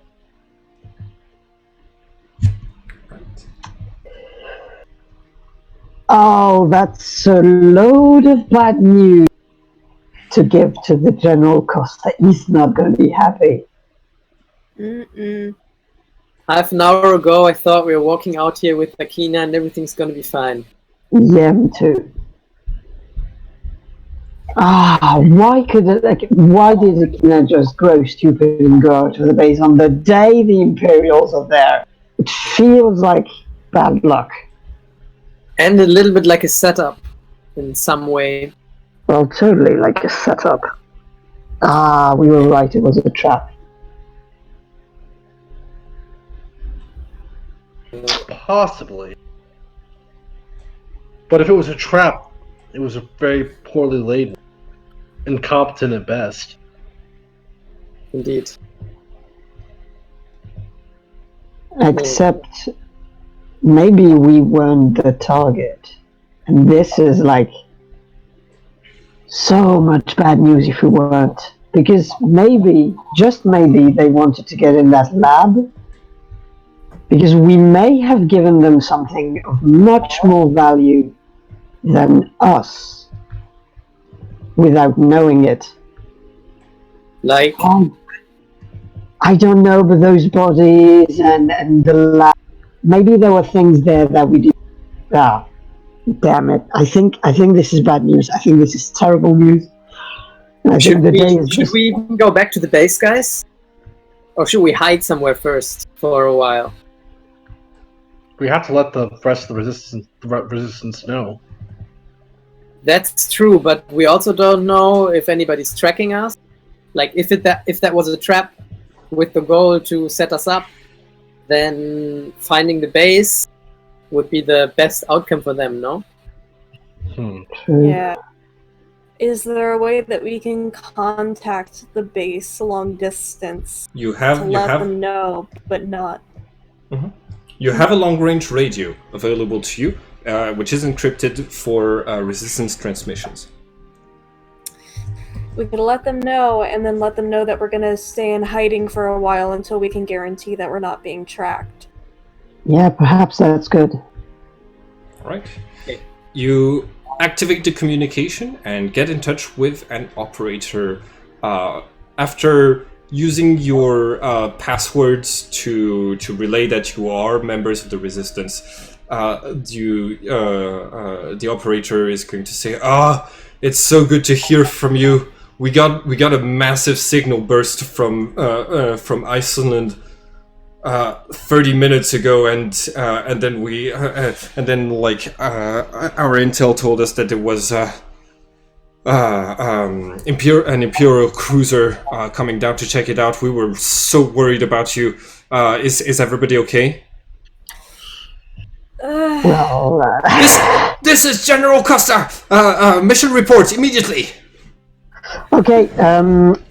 Akina's dead. We found weird respiratory armor that Soren Solipsis left for us, and the Empire was and took control of the facility. Fortunately, we were able to recover most equipment there and the files that Soren left. But basically, we've got magic armors, and one person in the Empire has one and might be. That's the only thing we can tell you. That isn't in more detail. Okay, get back to the base. Make sure there is no tracker on your Sub-Zeris, and just maintain radio silence until you get here. Roger. Roger. Possibly have to take time with that, but we'll do what we can and try to be back when possible. All right. Yeah. So, how are y'all going to check for trackers? We should comb the fuck out of that Sub-Zeris. In and out. To just sort of find if there's something new. I don't know. I have no idea how trackers looks like. Cody and Zex, are you more? We should probably find a remote dock or remote bay or a beach where we can dock it, and I can give it a full once over. Because they might have put something in the machine while we were gone in the Sub-Zeris. Yes, I agree. Sounds Let's reasonable. head. I don't know. Maybe let's head to Greenland. It's pretty desolate and empty. Oh, I've got a quick idea of something we might try. I change into my armor, Yeah. and you said we were able to pick up radio communications. Yes. Do I sense something of that sort? You don't know. like you can flip through channels and start picking up on different transmissions. You like you're passing through them. You get some music, you get some broadcasts. There isn't that much going through Earth right now. You are going to pass through a couple of radio waves where you see the signal having patterns like voices, but it's encrypted, so it sounds completely like white noise to you. Okay. And that's all of the different like channels that are available to you. So basically, the armor has a basic radio receiver incorporated. Yeah. There's no advanced functions on that sort of thing. Yeah, there's no like decryption thing yet. I was about to say it could be not activated yet. That all you checked was outgoing signals. Now they could have put a device that, when activated, sends out signals. Yeah, that's true. I'd rather give a full once over on dry land so I can examine this from top for any I trackers. agree. All right. I find it really suspicious that they wouldn't take out any escape vehicles when forming perimeter. Either really sloppy or really calculated. You had yours hidden, and they hadn't reached the place where you were at the Sub-Zeros when you made your escape. Just letting you know. Okay. Well, at least it didn't seem like they had. It didn't seem like it. Yeah. Yeah. All right. You're going to settle down in Greenland. You find this cave on the side of a beach in which you're able to park the vehicle, and as the tide recedes, the Sub-Zeros is going to be on land itself, and after and this way you have access to like every part of the ship. I'm going to need you to make a cosmos check, Zex. And since you're taking your time, you said you were doing this like you're checking every single thing. I'm going to give you a plus 20. So yes, that is a pass. You are able to like check every single detail. There isn't anything new added on the Sub-Zeros. You are going to notice that some of the maintenance that was done on the Sub-Zeros could have been done a little bit better, so you might need to reprimand people back at the base. Like the oil change wasn't like done all the way, but everything else you're absolutely certain nothing was modified from your on your ship, on your vessel. Okay. Well, the Sub-Zeros is clean, at least from what I can tell. Nice. Oh, wait. Oh, okay. Everybody gets a 1 immersion point.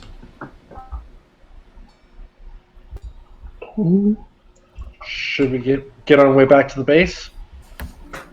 Seems reasonable. You start to drive towards the base. You're going to get there, and like as you dock, you're going to see that like there's no civilian personnel around the docks. Like it's only military personnel that is there. Apparently, they seem to have somewhat quarantined this part of the base for your arrival, and you come out of the Sub-Zeros to be greeted by the 2 members of the council that are present, which is going to be the give me 1 second. Resistance. Here we go. Which is going to be General Costa and the Treasurer Michel Citra.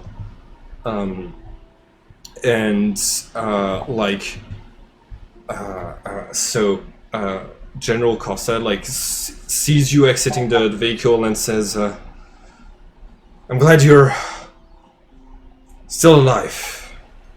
And he's actually going to like move forward and like just hug all of you. At least like try to like it. If anybody moves out of the way, he won't be able to grab you with the other three. But yeah, he's going to like hug all of you, and once he lets go, he says, "Okay, I'm gonna need a full mission debriefing with every detail you can remember. And remember, we're not telling what happened today to the civilians until we know it's positive news. Follow me. You're all brought to Central Command, which is this room right here. And right. And ooh, no, that's a terrible idea. That's a terrible idea. Okay. And the you are going to give. Are you going to omit anything during the mission report that you're giving the general, or are you just going to like let him and the other people present here know all of the details? I think we are. Does anyone have an objection? I think we should talk to the general by himself about the armor first before we let anybody else know about it, like Michel, etc. For example. Yeah, let's have a one-on-one meeting, and then Yeah. I think we should do the debriefing with him, and then he probably has a better understanding of who to trust best in this situation. Yeah. Mm-hmm. All right. Yeah. So you he is going to argue that Michel Citra being like has access to like most of the to all of the classified information of the resistance, and he's a council member, so he should be here as well. And you start to give your report and demonstrate some of the abilities of the armor. To the amazement of like both Michel Citra and General Costa, who like are after observing like the types of weapons that you have are going to let you know like you have the best technology available to the resistance in your bloodstream right now, and that this is you might have lost the Subzeris because you didn't pick up Akina Subzeris on the way back, and you might have lost Akina, but but the general is going to say, yeah, we're gonna have to count this as a victory until we've gathered intel. It mightn't be distressing intel, but we've gathered a lot of intel, and we've gotten access to those armors could change things. I didn't feel I could send any of you on missions with the equipment that we had, but now that you can switch between worlds and that you have those weapons and armor, I'm gonna have to reconsider. I might actually also send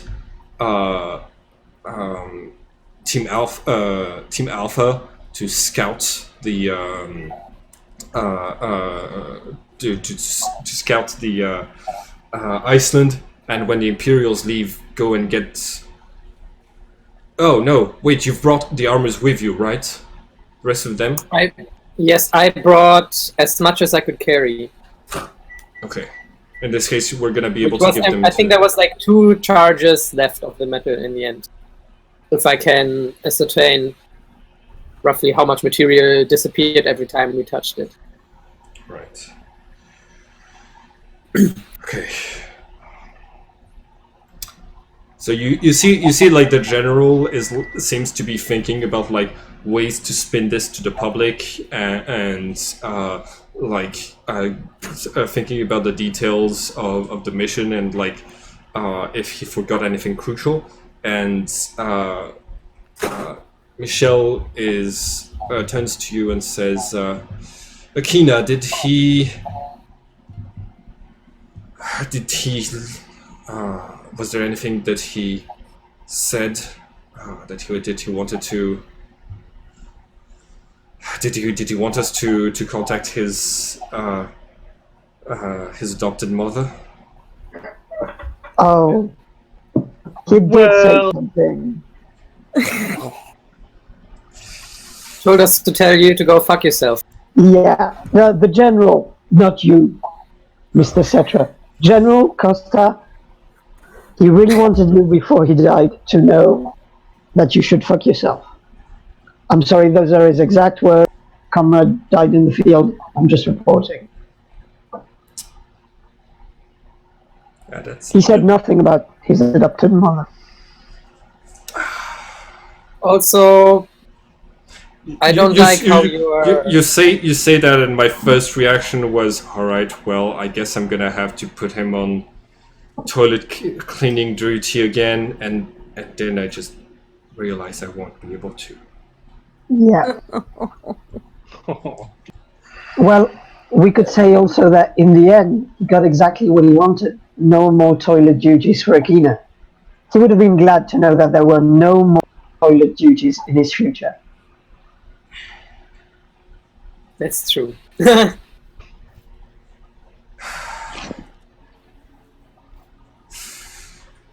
Thank you, Mitya, for letting me know, and also for speaking without asking to talk out of terms. You're picking up Akina's latrine duties for the next 2 weeks. You're dismissed.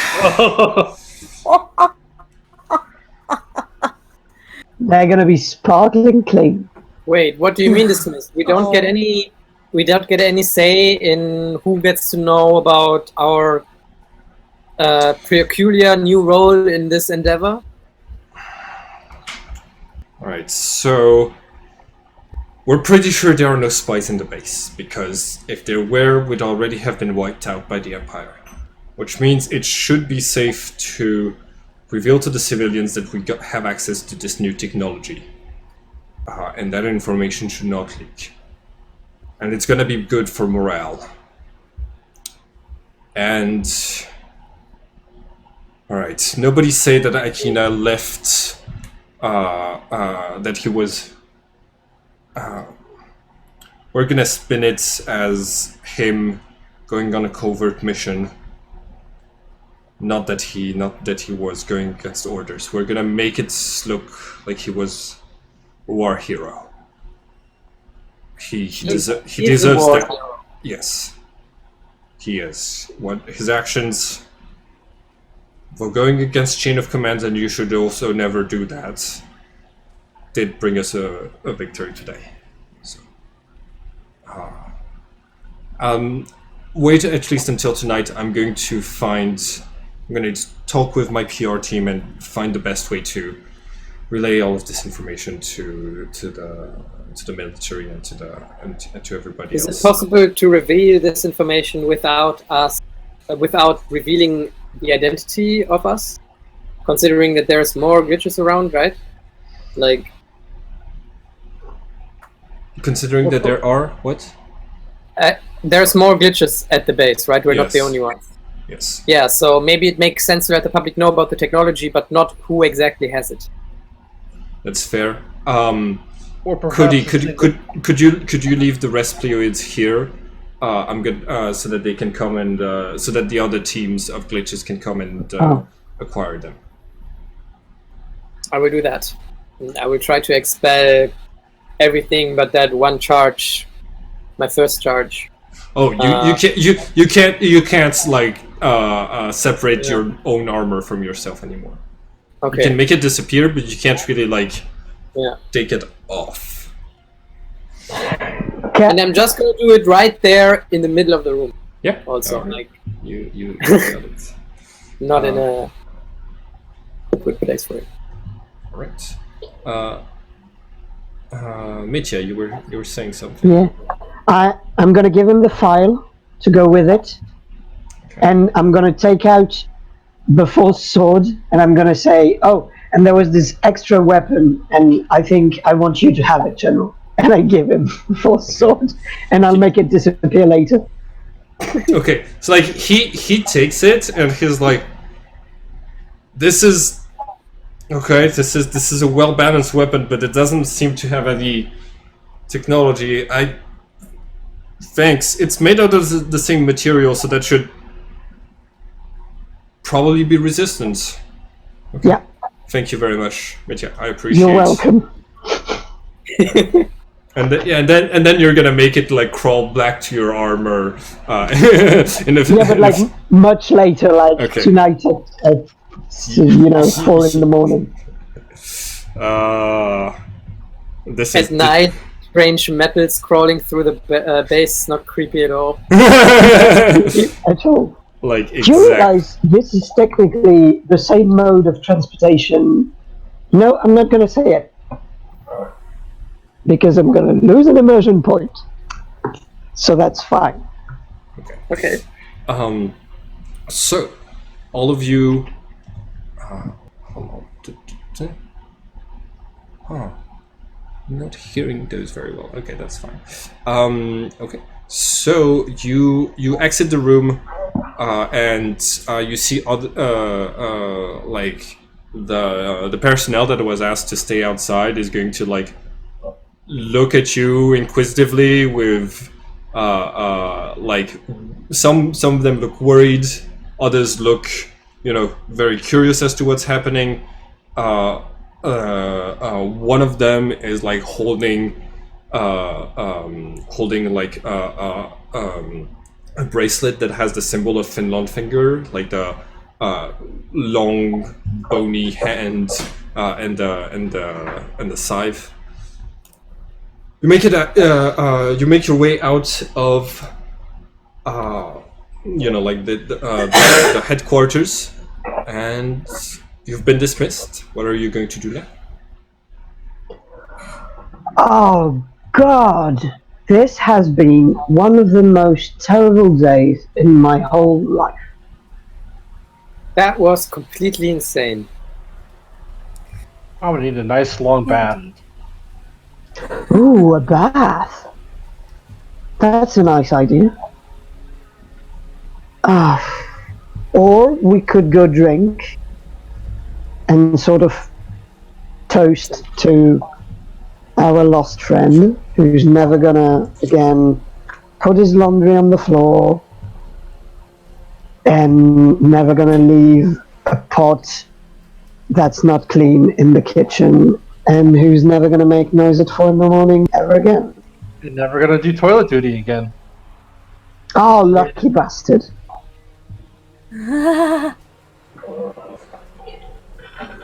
I say drink followed by a bath. That is one of the most pleasant evening we could craft. All right. Also in this order, not the other order. Not the other way, yeah. Well, we could always go to the 7th, the bar I work at. So That sounds like a plan. the 7th bar. This is what it looks like on the outside. So you. Sorry. I should have all of your characters, not just one of you here. You make your way through the city. Like as you're walking around, there's always the constant,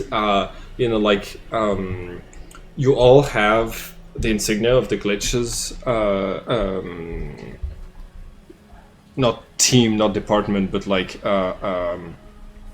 squadron, I guess, unit, and people automatically like see you turn around, and the veterans and the military personnel like all just salute you no matter what their ranks are. Children's in the streets like point to you and ask questions from their parents about you. and some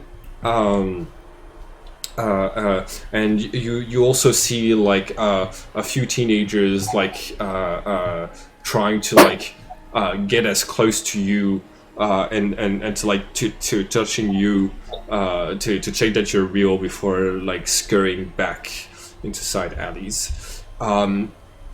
Seeing you this just reminds you just how much Akina loved that sort of attention. That's what he was. That's what he lived for. That's why it felt like he was like particularly devastated when he found out that he was probably not a glitch. Was that like yeah he kind of lived as that embodiment of like being the hero that the people of the base were looking up to. You make your way all the way to the 7th bar, and you climb up the stairs of this strange building. You know that like the first floor have these like heavy machines that are constantly humming and producing the food paste that you've been eating for the past 21 years. That is entirely nutritious and completely bland. Do we know what it's made out of? Yeah, and but that noise does not reach the upper floor. Instead, it's going to be the musical sound of an old radio that is going to be playing when you get inside of the bar itself. Right. Oh, wait, hold on. Yes, I pasted one of you out of the. Give me 1 second. Here we go. Everybody's on there now. This is a really cool bar, Mitya. Well, that's not mine. I haven't made any choices in the decoration, but I guess it's quite nice. I feel a little bit sorry that I never came before. The music's Oh, good. don't worry. All right. So, all right. So to one side you have those two patrons that are just sitting there, and they're already like one of them is already passed out, and the other one is rambling as if the other is as if the other is still answering to him. Towards in the back, you can hear a sort a little bit of completely out of tune whistling from Reginald, and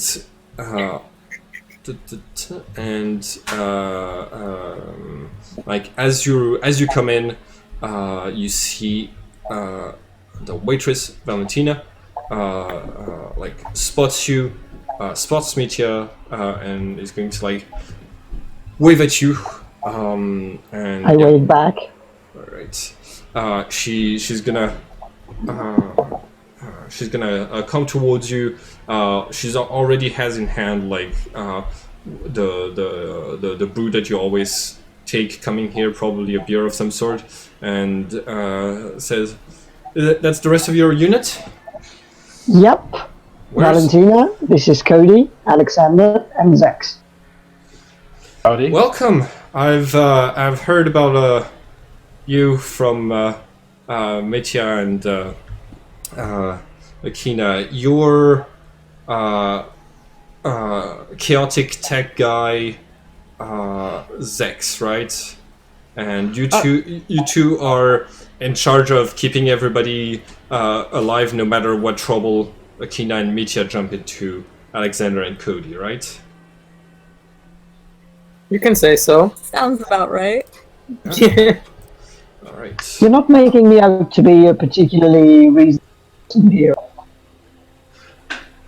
Well, Okay. she Well, got you're you a very pegged. reasonable To man, be- but it's still true that I'm here to keep you guys out of trouble sometimes. Yeah. Ah, true. And You can both happen at the same time.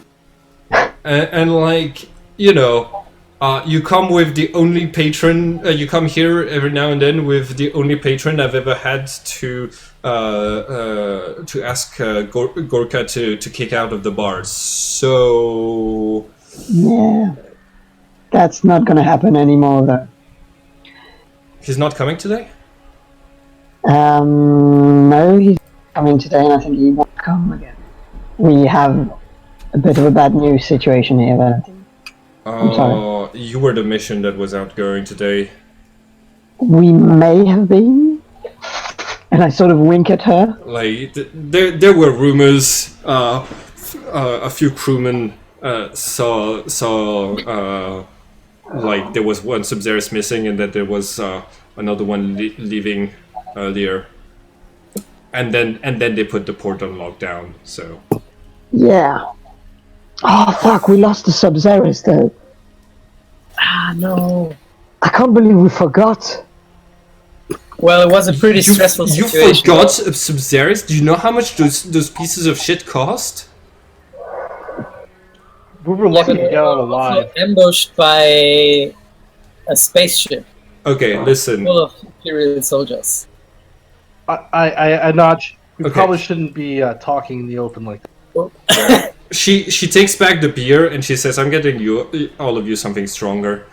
Nice. And like yeah, she's gonna head out and grab like this unlabeled bottle that has the symbol of a moon drawn in a with a marker on it, and she just like drops it in front of you with like shot glasses, and she herself is going to like she brings like 6 shot glasses. She's gonna sit down with you and just pop one on top of the last on the 6th seat, and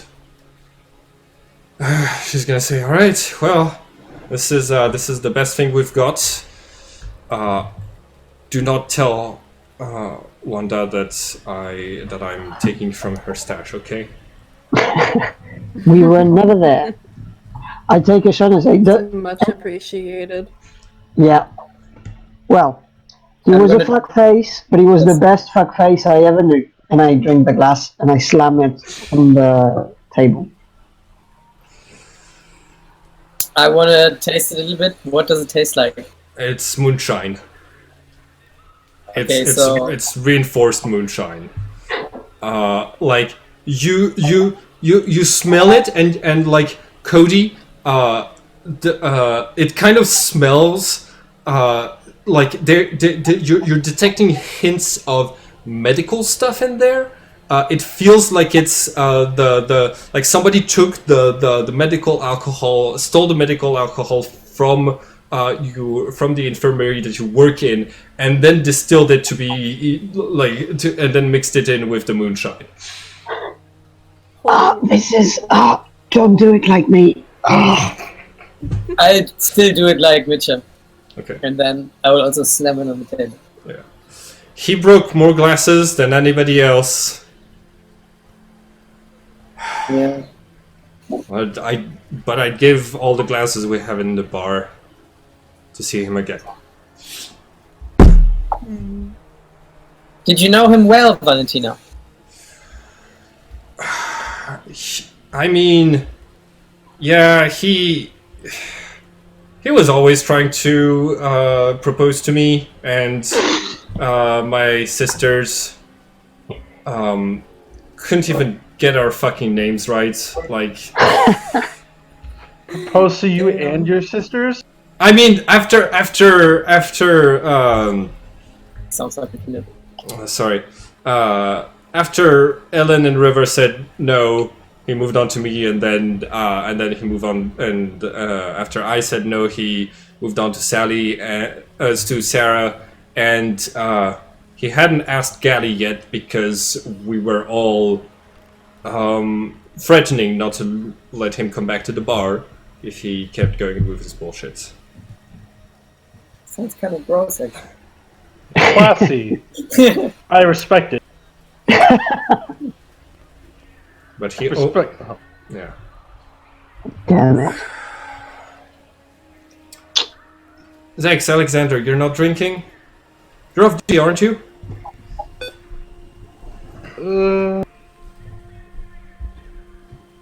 I'm definitely drinking. Sorry, had a mouthful of food. Okay, I'm drinking. Alright. Had to roll for it. Okay. And in this case, I'm going to ask everybody to roll for life to see how well you're handling the alcohol. I have quite a high life, but I don't think. Oh, that's a success! Okay. That's a success. Barely. That is not a Oh success. shit. Mitya, that's a critical success. So you've done this before. Not with the special stash, but you're handling the situation very well. All of you are drinking Zex under the table, but like Mitya is the one who's gonna be able to like handle his alcohol best. And like it makes sense. It's sobering when so much things in around the 7th kind of remind you of Akina. The other 3 are kind of new to this place. They might have been here a couple of times, but like yeah, you kind of have like sobering memories here. You see that broken darts machine in the corner, guys? Who do you think broke it? Akina, and I take another shot. This is why I stick to machines. Because it's not so sad when they break. That too. I don't know. I had a toy bear when I was a kid and devastating. Ah, damn it. I had a colony of tomato plants once, but then all of them died, and no, I don't. Do Mm. not take care of them. I do take care of them very well, but they were infected with the nasty bug. Oh. Is that the thing of like those type of plants? Once one is infected, they all get infected, isn't it? Yeah, it's kind of like that. Monocultures are not good agriculture.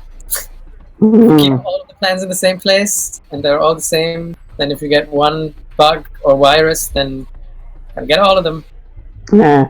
And did you try to like separate them, like isolate them, like put them into plant quarantine, if you will, to try and stop the infection? Indeed, one of the reasons they died so fast is because I did a bunch of studies on them, for which I separated them in a lot of smaller categories, and most of them didn't make it, and then it was just bad luck, I guess. Everybody gets 1 extra immersion point. You know what you need? Biodiversity. Yes! I think in this rebel base we desperately would need some biodiversity. I'm tired of metal.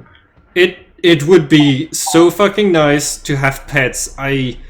My mom had this huge cat when we lived in New York, and she didn't make it. So I'm like practically none of we don't have the resources to feed pets. I mean, I remember there was like 2 dogs here the first year when the rationing started. They didn't make it through the year. Nobody knows where they went. I remember dog meat and Fido. Yeah. Oh, that's where they went. Oh, my adoptive parents told me that they went Yeah, to like a farm. yeah, you guys might have like I know military people get good rations, and that all of you in the glitch squadron you get especially well fed because you've got to look like good and heroic, but it wasn't always easy for us. Like I'm just lucky that Wanda like is so good at hustling and managing to find some contraband food and stuff like this, because we might have been in a more people might have died from hunger otherwise, but yeah.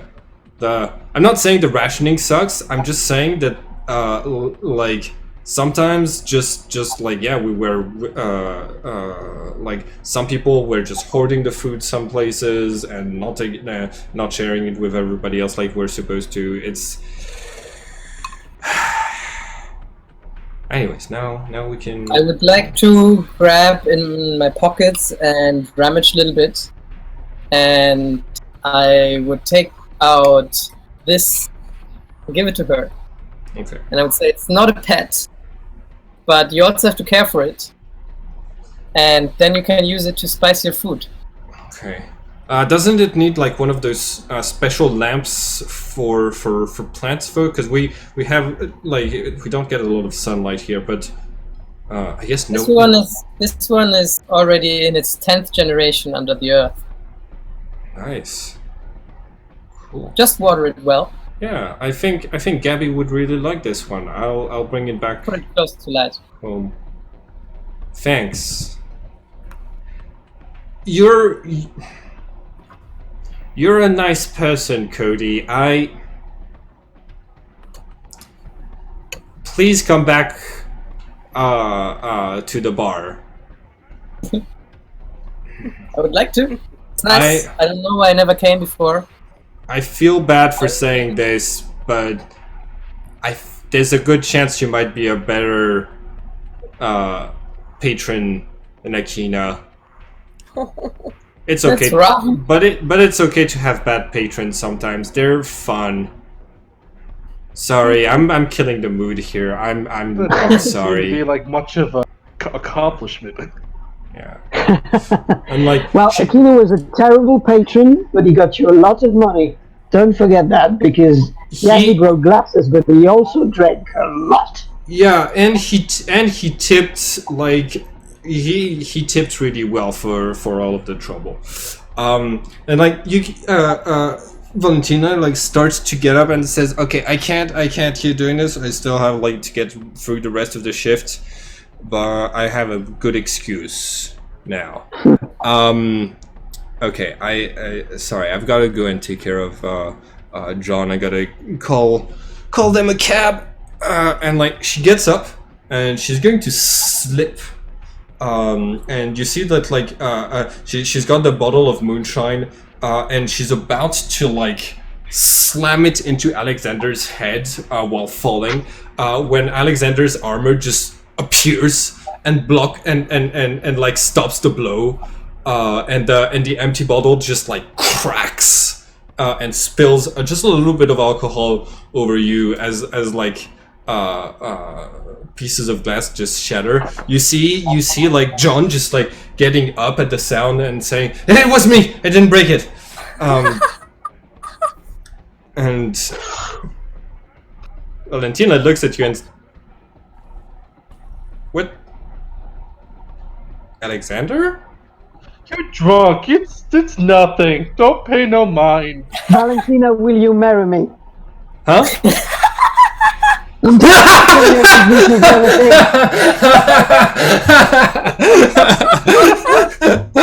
No, you know what, Valentina? I think we're both drunk. This is a terrible idea. Forget it. I Okay. just take the armor off and quickly exit and go to like the bathroom or something. Yeah. So you take the armor off, and what little alcohol was on the armor just splashes onto you, into your hair.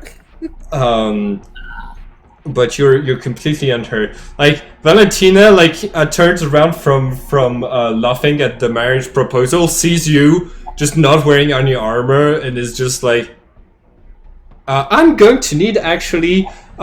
Mitya, you were using and Zex, both of you, actually, and Alexander, all of you can roll Void as a like working together test, because you all tried to provide a distraction while Alexander was making the armor disappear. You only need one of you to succeed. Woo! Yes. So yeah, Oh, thank like God. Zex drew her attention, right on time, and ooh, you Yeah, a 1 is like the best roll you can have in this game. So yeah, your marriage proposal just like happened right on time, and she just like puts the armor out of her mind. Alexander, you took your sweet time to deactivate the armor, but like that was still like everybody else kind of like just managed to protect the secret of it existing for now. He just had a moment of like, what the fuck, what the fuck? Okay. You should be Big more bulky armor in the careful. middle of the room.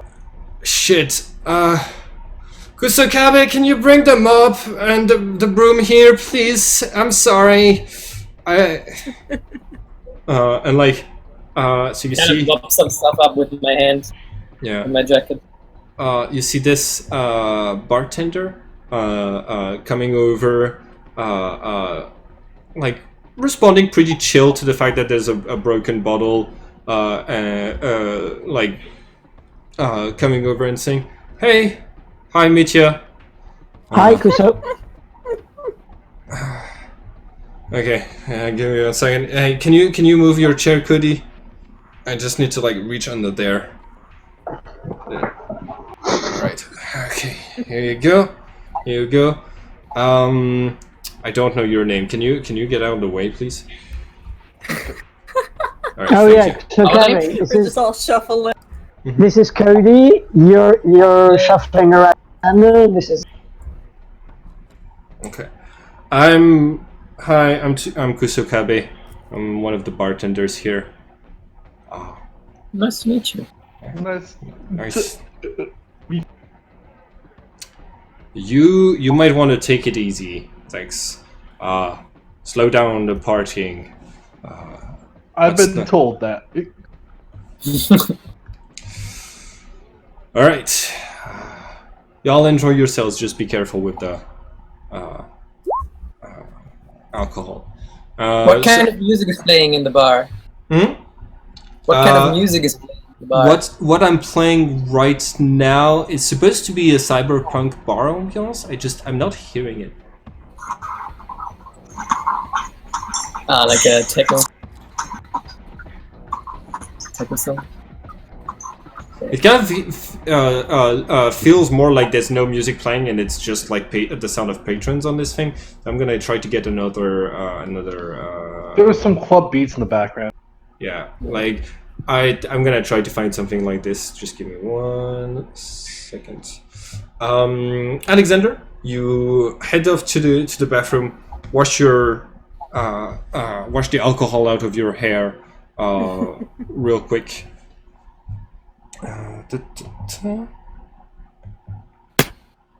Okay. Are we by ourselves?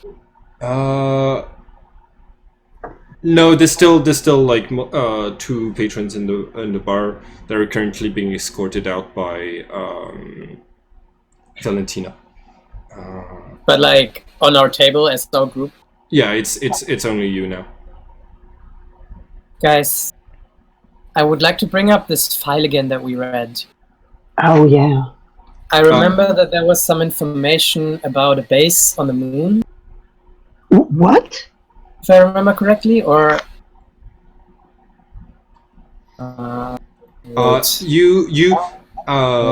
now one of you inadvertently left their camera on while you were looking at the file, and despite the fact that you gave it to General Costa, you still have images of it. Okay, let's do that. yeah, I imagine we would have made copies for us also. Okay. Wait, a base on the moon? Where in what part? Maybe I'm like getting something wrong, but I think there was some stuff in there about another place also. Yeah, it's at the very beginning in the Philonite introduction, but it's not the moon.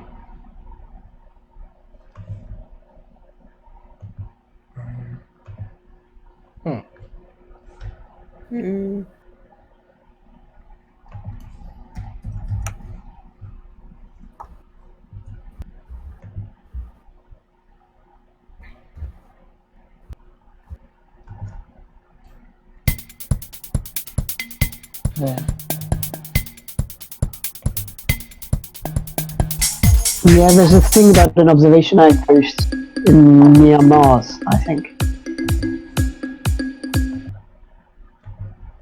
That was the place where they found the material, Yep. right?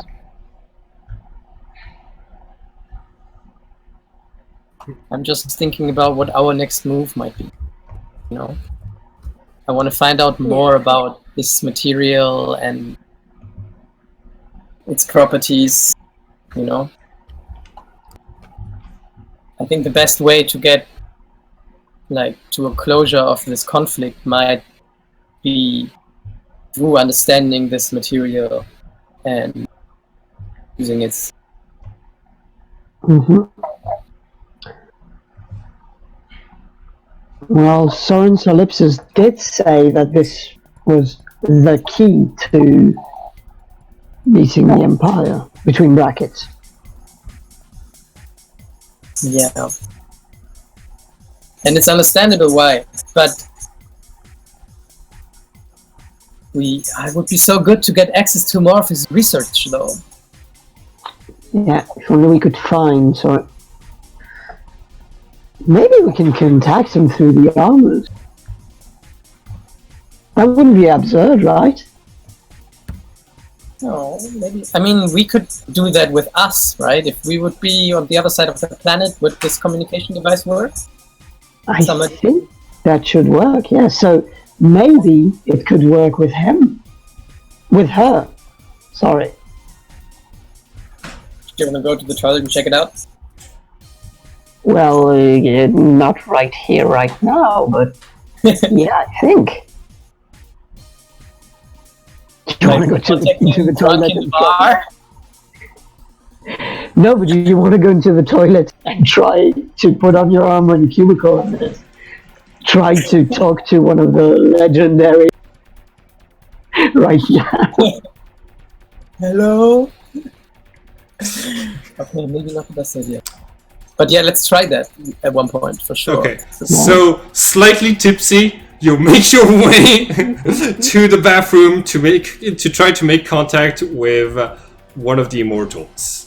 Well, okay, so what I want to try is, I just want to try if it's possible for me to check out how many other connections I can find before I really contact someone. Just kind of try to understand a little bit better how this technology works, and if I would be able to do a thing like give him a call. Okay, you you get into one of the stalls. Alexander, you see them just entering the bathroom behind you, and just getting into one of the stalls. I mean, do you just do the yeah, okay, so you just make the helmet appear. Mitya, do you stand guard outside of Cody's stall? No, I just stay in the hall and help mopping. Okay, mopping. Got it. All right, so I trust him. Okay, so Cody, you activate the armor, you activate the helmet, you get access to most of the communications that seem to be activated by your thoughts. There aren't a lot of buttons to activate stuff, and you're looking through all of the options, and you're not seeing anything to contact Resplioids that you haven't. Basically, from what you can ascertain, you have to be near a Resplioid armor to activate the to be able to have a first contact needed to be able to contact the armor again. Nevertheless, you are going to have a couple of new signals appearing one after the other. For 5, you're picking up 5 new armors, I think. Let's see. Team Alpha. Team Alpha. Here they are. 5 more signals that you're getting from Team Alpha. Okay, so suddenly you hear, "Hey, who's there? Hold on. Wait, why are you on our channel?" Hey, I'm Cody. I'm from the Delta unit. I'm just figuring out how this communication device works. Oh, Music playing in the background. Okay. hold on, I gotta go. Quinn just disappeared out of thin air. Okay. You guys figure yourselves out. Make my mask disappear and go back outside. This shrinking is strange. It really makes you just do things. That's a good definition of it. Did you contact the famous Soren Solipsis? So, from what I could ascertain, it's impossible to contact any mask that you haven't been into close proximity with yet. So it's kind of like you exchange numbers when you get in range, I guess. Mm-hmm. But I was able to contact the Alpha team, which also is now all decked out, apparently. Figuring out their stuff. By the way, all of you are getting like this strange vibration that you were getting earlier when you were feeling a new respirate around you.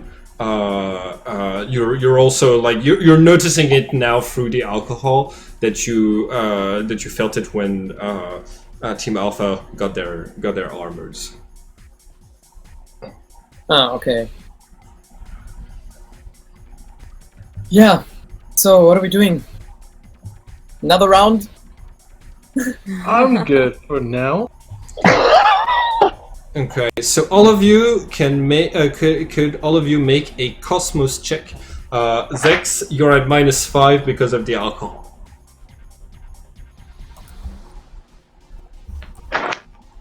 Cosmos. I suck at Cosmos. Okay. Yeah, Cody. Sorry. Zex, you're the one who's able to like pinpoint one aspect of the problem. You've apparently the Resploids can't interface with each other when they're in different dimensions. So maybe the reason you couldn't contact Soren was because you weren't in the same world as her. I guess. Never been close to him, also, right? Without suits on. Well, we might as well try the Shadow World first. Yeah, maybe let's do that tomorrow. Yeah. Let's do it when I have a better head on my shoulder. Yeah, and I'm just wondering, because this base is supposed not to exist in the Shadow World, right? So when you go into the Shadow World right here, what happens? You're in ice. You'd like to find out? The file said you couldn't do that if there's something at the spot you're trying to reappear in the other world. So if there's just ice right here, it's impossible to go into the Shadow World, I think. And yet they said Quinn disappeared when she got her armor. Thank God nobody tried to go into Shadow base. That would have been super dangerous. Yeah. Yeah.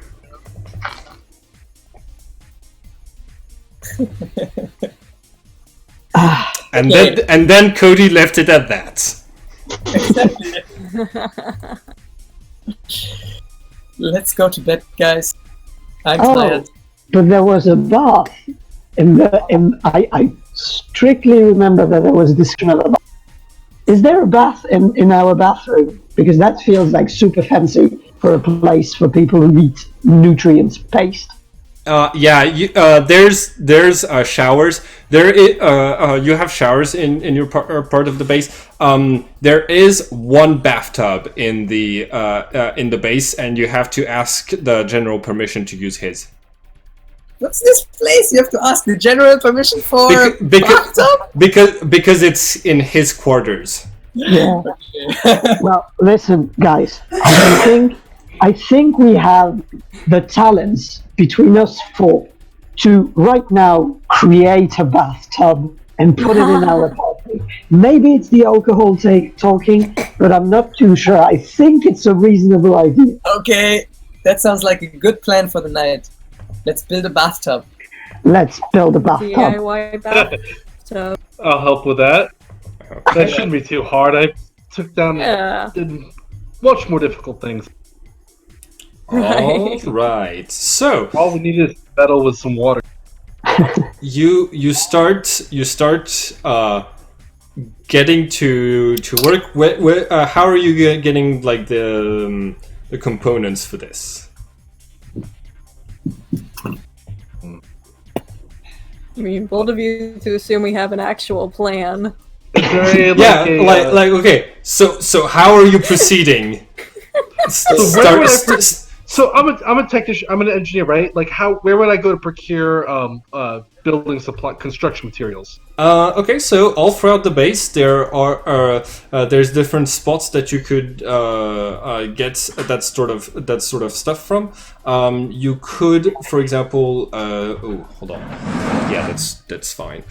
You could go to like the military supply depot to just like get stuff there, but you'd probably need like permission from higher up to do that. But you're a glitch. You can kind of try to negotiate your way into things. On the other hand, there's also all of the trading that's being done with the outside at the spaceport is where you're more likely to get fresh materials and stuff like this. And then the science department is where you'd be able to get like tubes for plumbing or stuff like this. Well, we don't need to get really fancy. All we need is some metal, and then just transfer hot water over.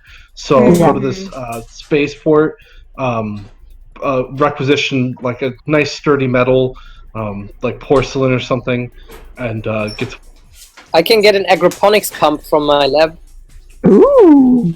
Then we can make bubbles. Oh, let's build a jacuzzi. Yes. Okay, let's split up, get the materials. We meet back up in half an hour in our apartment. Let's do this.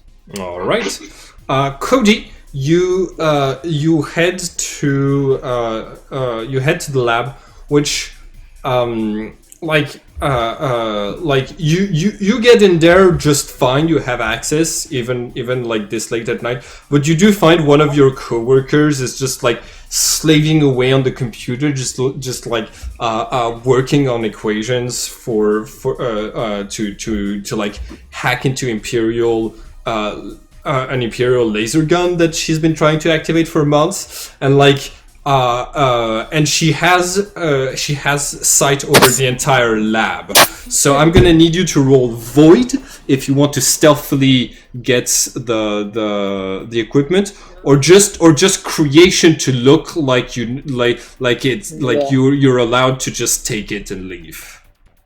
I would just go up to her and be like, hey, I'm gonna borrow one of the agroponics pumps over the night. I'm gonna use the one that I have been using for my experiments the last couple of weeks. I'm bringing it back tomorrow. Go ahead and roll for creation. To make her not so that she's not suspicious. Oh, didn't do it, wait. Oh, that's very good. You rolled a natural one. All right. Yeah, she's not suspicious at all. She's like, yeah, go, whatever. Wait, a pump. Hold on. Yeah, there's a pump towards the back. That's the thing blocking and like she hits a key, and the last gun that's hooked to her computer just fires into the wall on the side. She's like, I did it! Nice. Thank you, Cody. Great job.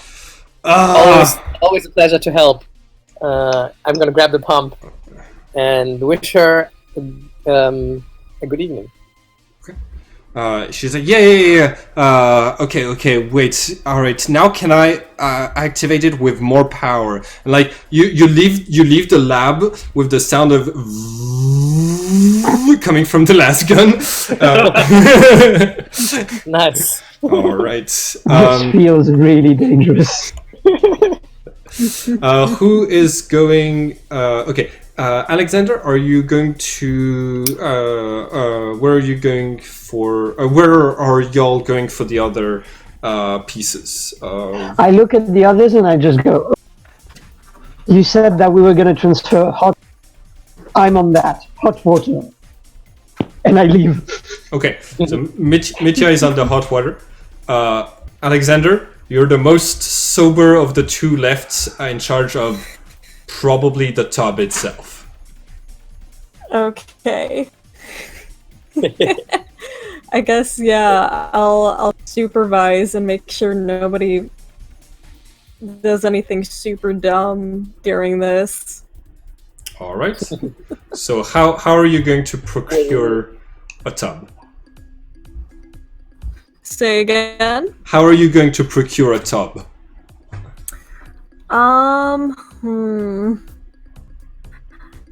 You know, probably the quickest way would be to see if there's like a giant metal crate and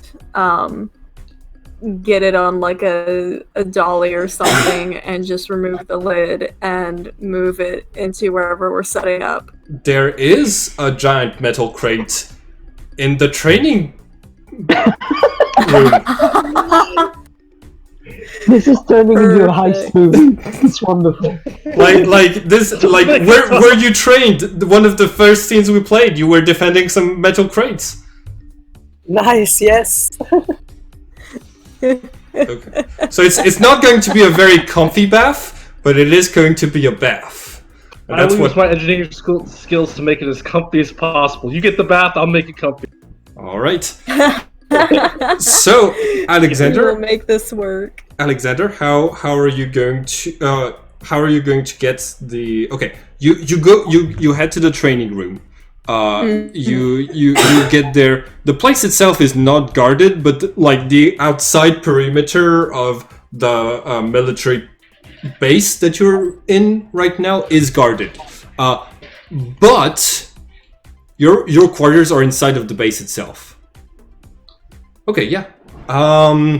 You get you look around and you find that one of the crates is in fact small enough to fit through the doors of your apartment. Perfect. Okay. You look around some more. You find a dolly. Now the thing is more going to be like, how are you going to get past all of the personnel in the corridors?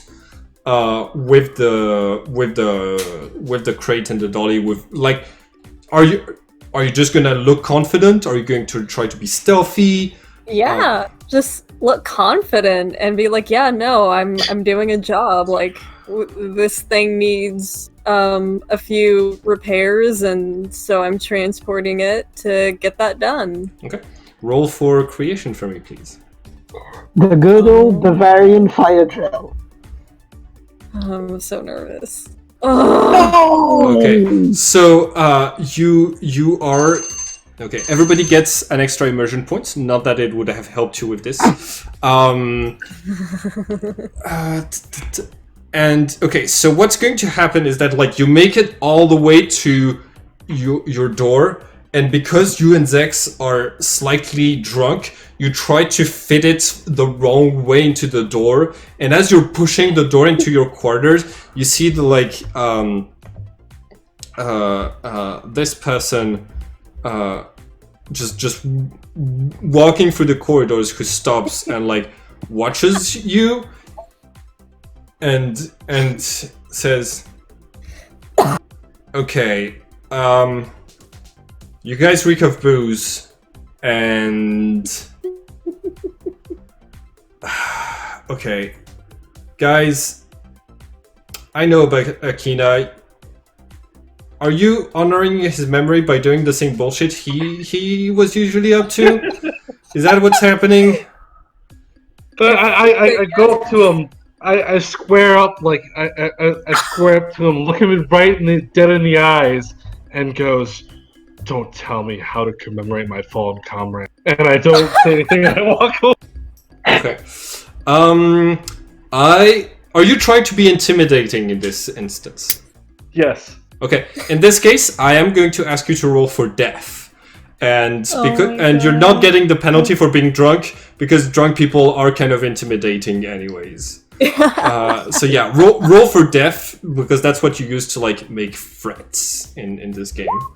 It's a successful. Matt just like pauses for a sec and says, like you can see him like extend his hand, and you can see like a Resploid glove appear with his katana, and then he looks at you and just like makes it disappear. And he's gonna say, "Just for tonight, man." Thank you. Hell yes. All right. Coping. And hearing them, making noise, I just come out with a drink in my hand with a little parasol in it, and I just go, "Oh, guys, you're here. Well, turns out I found hot water in the showers. It was there all along." Good work. As you come inside, Cody's waiting there with the pump in his hand in his swimming pants. All right. So give me 1 second to get an image for an isometric crate I can put in the middle of this mess. And you start to fill it with hot water. Thanks. Wait, I think Zex was going to tinker with it to make it more comfortable. Zex. Yeah. Okay. So first off, you're probably gonna need to like plug the hydroponic thing into the crate, which requires a hole being made in the center. Yeah. I would just hang it over the top. Oh, okay. Yeah. Okay. You got it. So it's not gonna be a jacuzzi. It's just gonna be like water coming from the shower. You got it. Close enough. Okay. Yeah, to develop a jacuzzi, we have to go to the workshop, probably. Yeah. Zex, if you want to tinker with it to make it more comfortable, replace some parts, it's gonna require you to make a Cosmos roll for your engineering. I got this. And you're at -10 because of the alcohol. Still, I got it. You got this. That's a pass. Yeah. You like you actually managed to make it like pretty comfortable. You're gonna use Alexander's like power sword to like cut the crate in half. So that you can just like step over it, and it's not like and you don't have to like climb on top of it. You rig a few things up to have the to like have the edges not be like as angular and like sharp. And you got yourself a comfortable bath and the middle of your living room. Nice. Mission accomplished. Wow. I'm That so was proud of the us. best idea you ever had, Nietzsche. Thank you.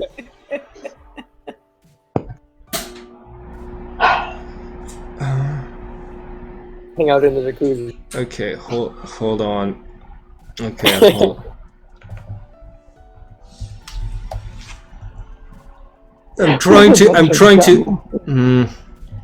Okay, I'm gonna have to do some research to get the token for this. But no, okay. You know what? In fact, I went to art school. This is my time to shine. Okay, cool. Let's do. Nice. Okay, so it's gonna be where I'm gonna put it right here. Okay, here we go. Nice. Hanging out in the bath. Okay. All right, and then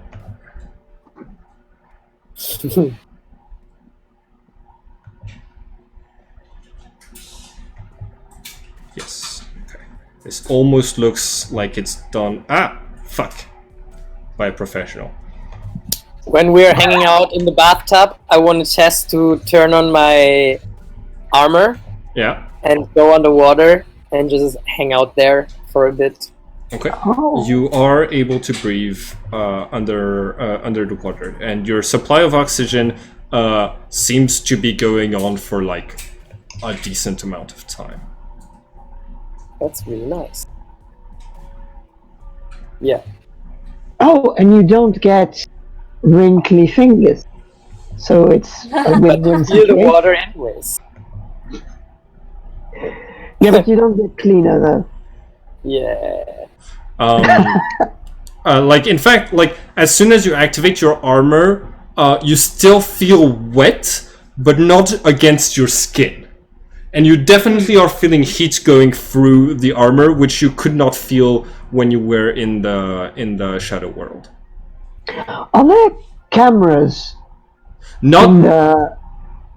I hope Yeah. not. not in this section. Okay. I just realized we might have bugged ourselves, but it's I mean, okay. if we get caught tomorrow, it's also fine. You know, as long as we don't get caught before we do it. True. We can always play the dead friend card. I think that works. Even on general cost, that should work to an extent. And I think we should vouch to keep it, also. Yeah. So, I who's mean- for, I think I can even say that. I think having a real bathtub should be our collective objective. Because I think we can do even better than that. You know, Yeah. polish it so it can be real nice. Yeah, our living room has so much more potential. I don't know why we haven't seen that before. True.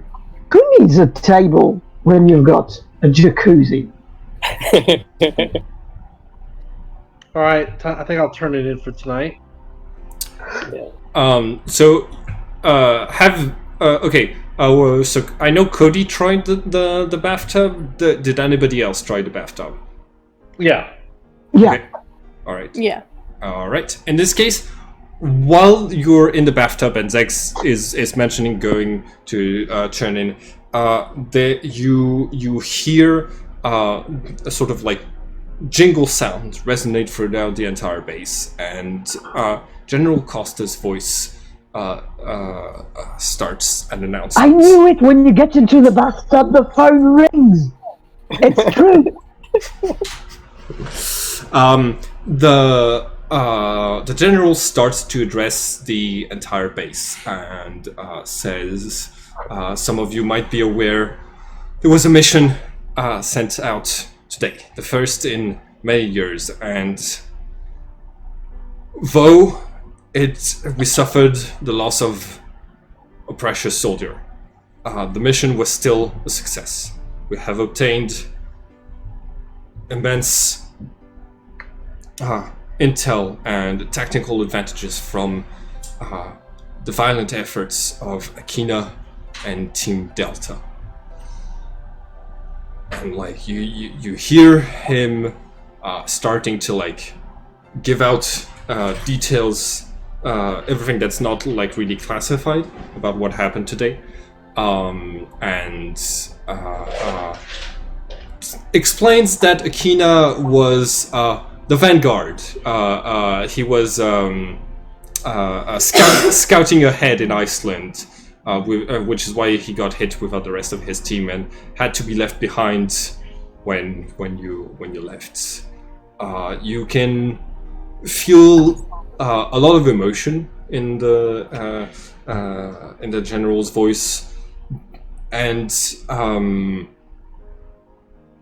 he's really selling it in terms of like you can tell that this is like a rehearsed speech that he's reading off, but also it's coming from a genuine place.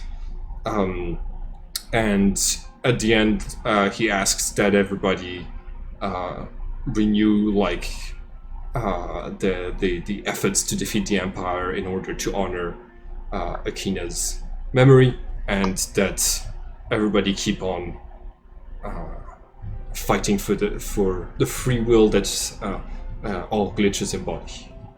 And he's going to declare that Akina is going to get a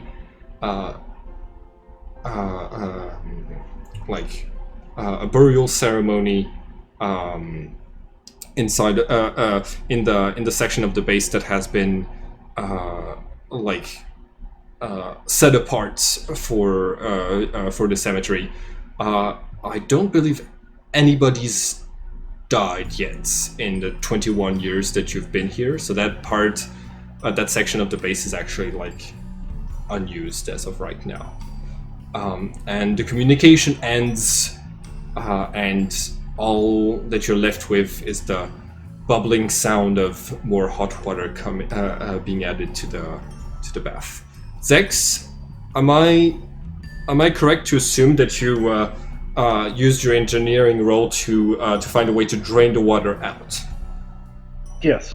Okay, good. That's an important part of having a bath. Design. Yeah. Well, otherwise it's just a lame pool. Theo, is that Always Sunny in Philadelphia reference? Yeah. Yeah, that felt like the beginning of a... Oh. I just found a generator and put in what we were doing. Yeah. Because I was like, the whole thing sounds like a title card for Always Sunny. Yeah. True. That is very perfect. All right. I'm glad. The gang drunkenly builds a jacuzzi. All right, I'm keeping this one. Can I say that as a French person, hearing about the fact that people actually know about Sunny in Philadelphia feels really good. Oh yeah, because nobody knows about it in France. It's a very obscure show around here. Anyways, I'm gonna drive us back to the game for the rest of the evening. Sorry, for the rest of the 40 minutes we have for the rest of the game. All right, Zex, you head off to bed, and you're going to try to get some rest. The alcohol does help you a little bit to fall asleep, but today was so eventful that you have a lot of thoughts racing through your mind. I am going to need you to roll for Void at a +10 to see if you are able to get to sleep after such an eventful day. All of us? Zex gets a +20. Well, actually, all of you are going to get a +20 from the alcohol. Okay, so Almost. yeah. Oh wait, you didn't put in the +20 in the modifiers? Oh, is that the difficulty? Yeah, that's the difficulty thing. Oh, okay, yeah. Yeah, that's the okay. So yeah, you're like completely on the you toss and turn, but sleep does not come tonight. Cody, did you put in the +20 in? No. Okay, so Cody, you are able to go to sleep, and Mitya, you as well. Like you haven't had enough alcohol.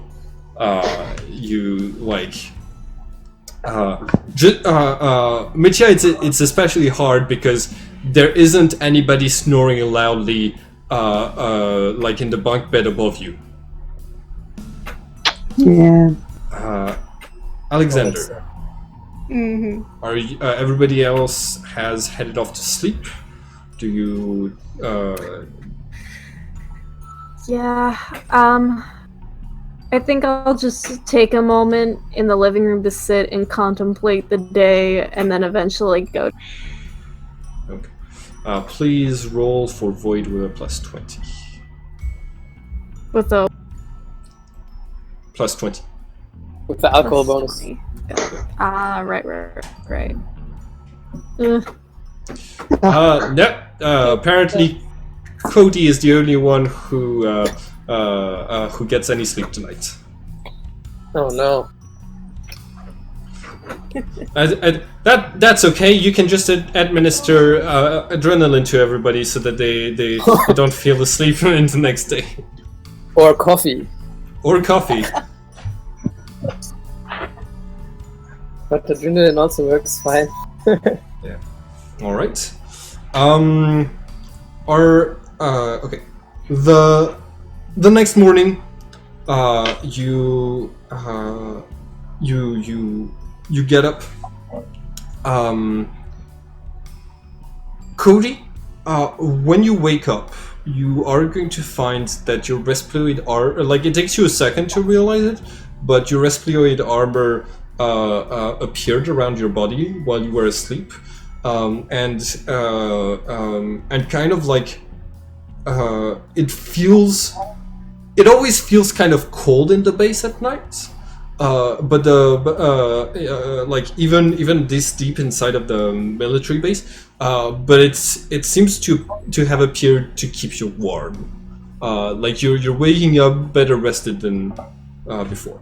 Everybody else is already just hanging out in the living room with like a little bit of a pool of water having spread out from the crate from when you were splashing out of the bathtub, and just this thing is still in the middle of the room.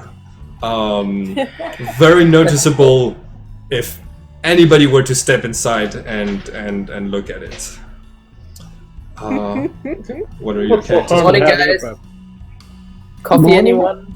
Yeah, please. Please. I will prepare some coffee, if possible. I think we should keep this and own it. I don't think we should hide it at all. I We can totally maybe agree. place it in a different location in the living room where it's better positioned. Now, looking at it today. But I think we should If keep anybody asks, it's like, what are you talking about? It's always been here. it. Yeah. Glitch's privilege. Can I just go on the side and no? Let's say can I do something retroactively? Sure. Like just before when I toss and turn in bed, I just go into the living room and I engrave on the side of the bathtub in a little phrase of like just Akina Mark 1. Oh. Oh. Okay, I'm gonna let you use the text tool to write it on the Okay. on the bathtub. The memorial bathtub. Yeah.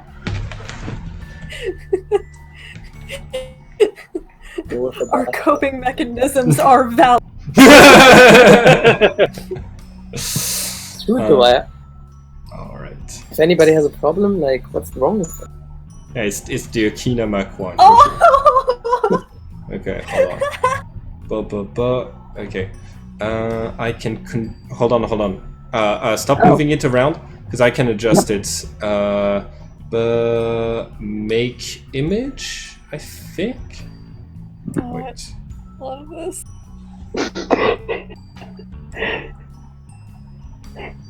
Imagine Roll20, but it's like Photoshop. Mm, You could do so much crazy stuff. Yeah. Oh, Like the DM controls the screen and has like a Photoshop layout, everything. that would be Digital really layers, fun. everything. yeah, like especially since I'm actually okay at Photoshop. Hold on. Like this. Here we go. It looks. No, wait. Why is it doing that? Fuck. Hold on.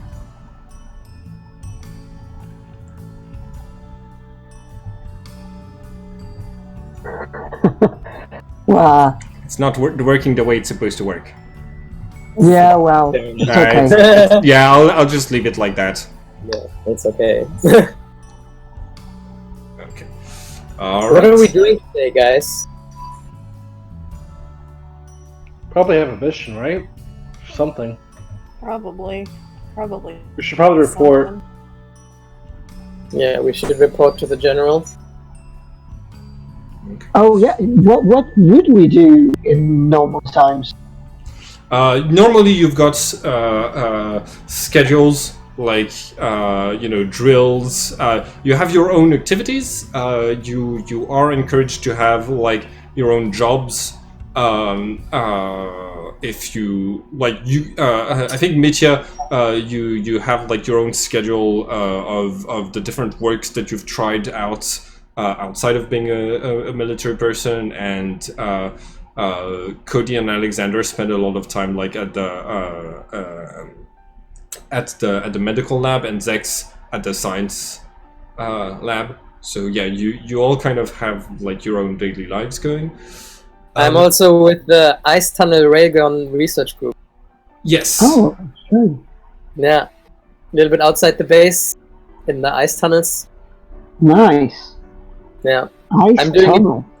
I'm doing it mostly because I'm collecting atmospheric samples for my own research. But yeah, they're developing railguns. I'd want one of those. Yeah. All right. So you, do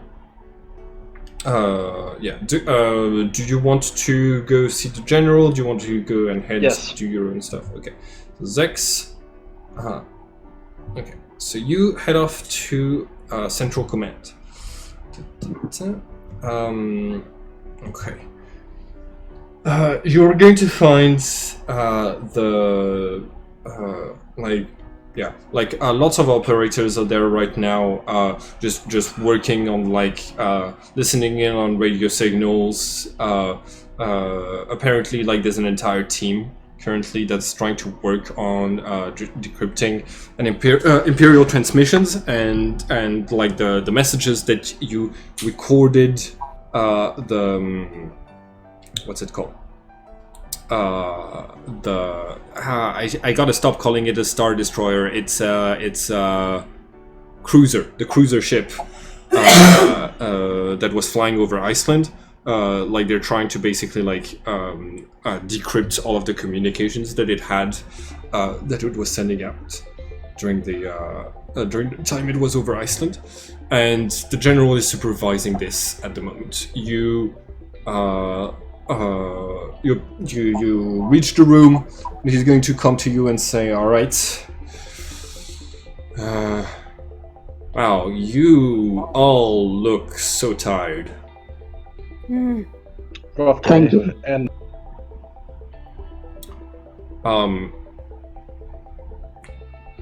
All right, I'm gonna ignore the fact that some of you smell slightly like you didn't brush your teeth since you drank a lot of alcohol, and the others smell like you've overstepped your grounds on overstepped on the amounts of soap that is being rationed for everyone.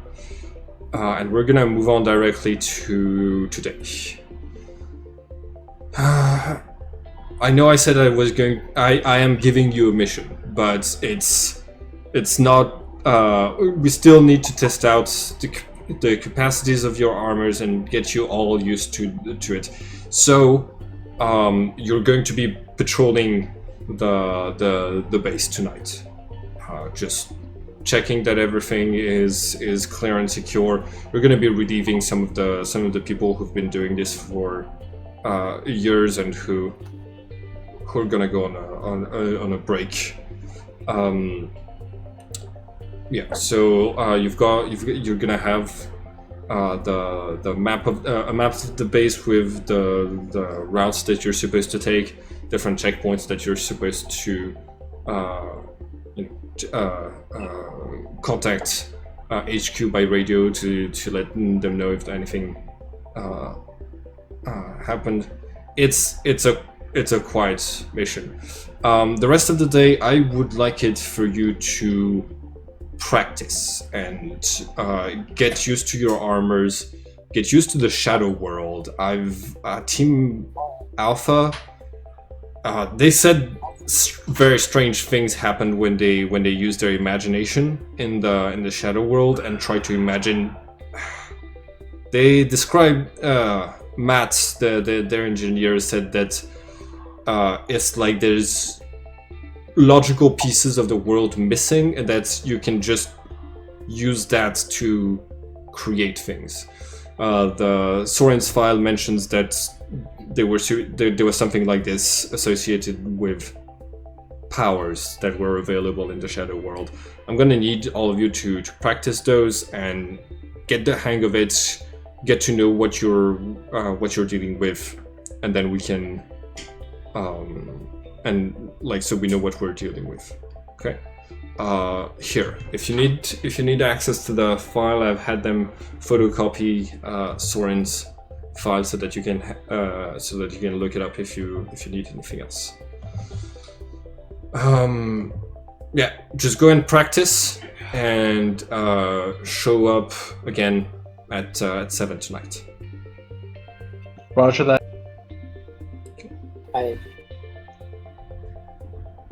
Okay, so do we have a practice room or like a military? You can go to the training room if you'd like. It's not currently in use. Okay. With one crate missing.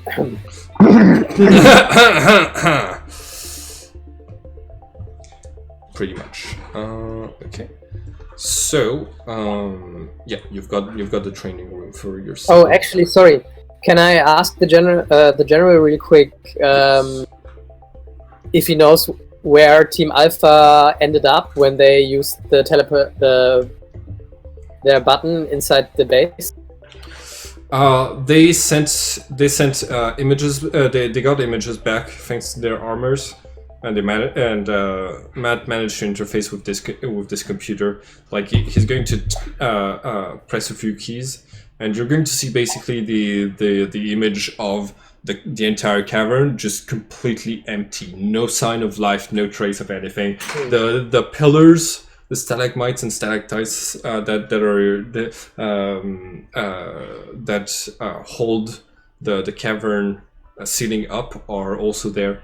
They're just not reinforced by technology, but through and different parts of the cavern seem to still be under construction. There's there's the scaffolding like you saw in Iceland, with the structures with the square and the two diagonals going through them that seem to be on top of parts of the back wall, as if it was being painted or being constructed, but the scaffolding was just left there after the work was finished.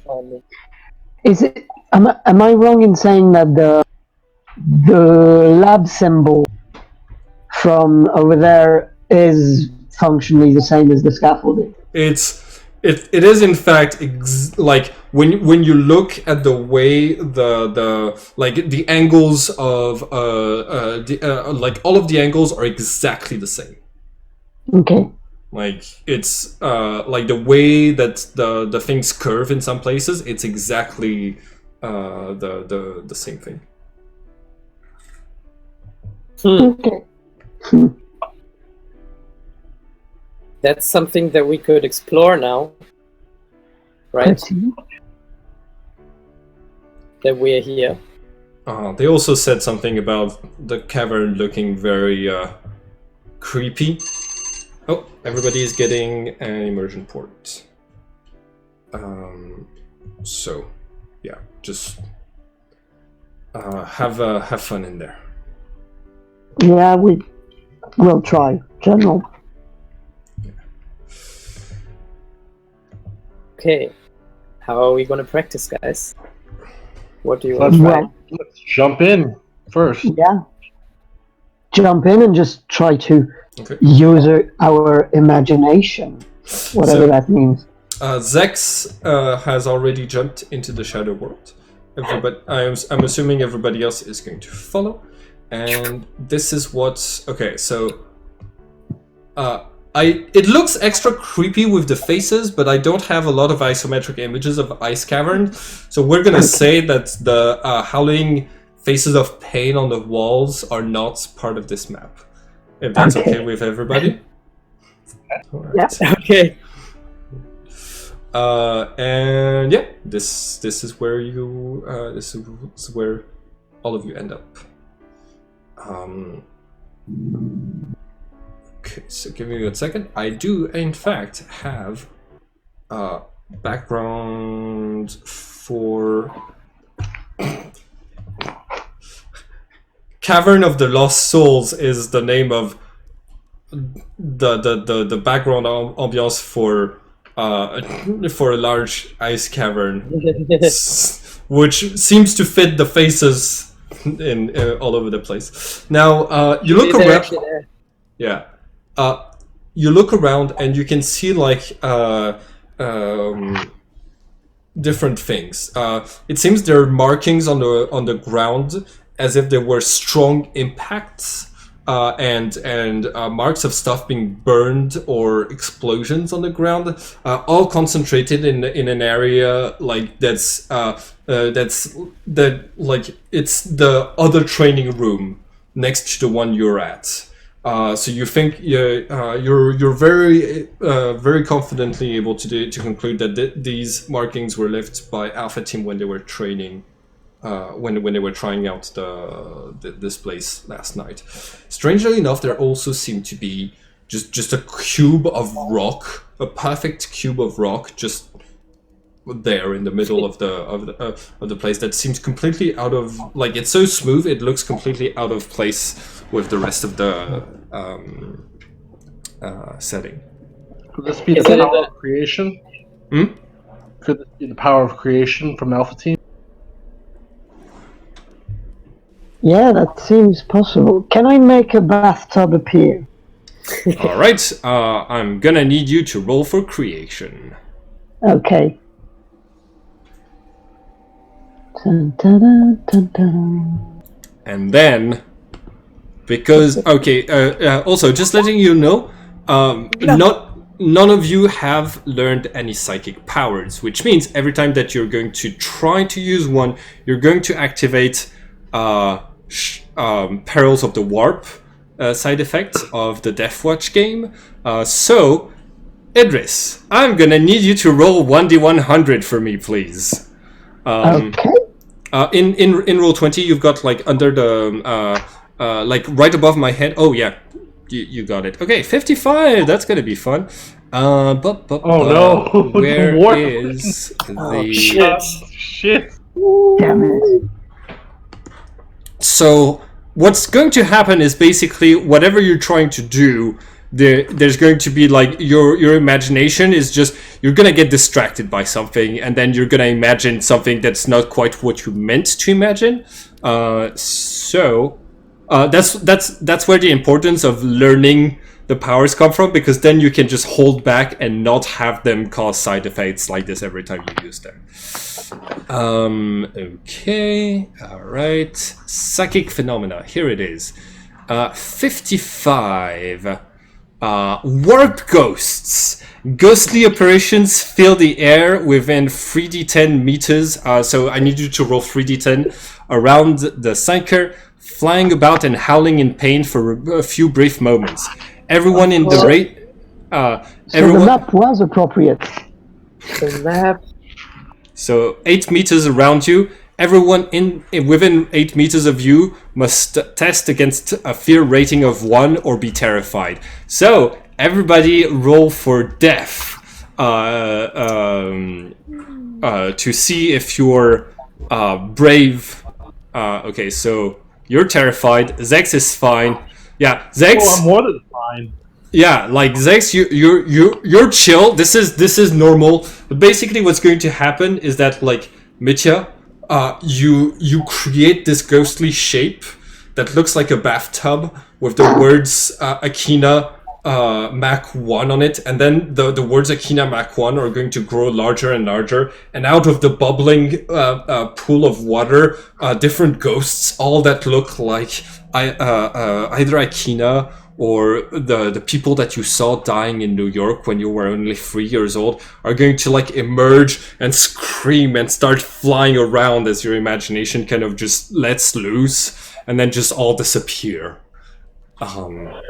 Holy shit. Oh, this is heavy. Oh my god, we have...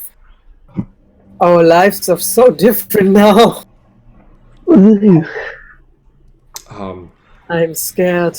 Yeah, so the fear effect would normally have your characters pinned or fleeing. I guess your characters could have retreated a little bit from what was happening, everybody except Zex, but overall, nothing worse happens.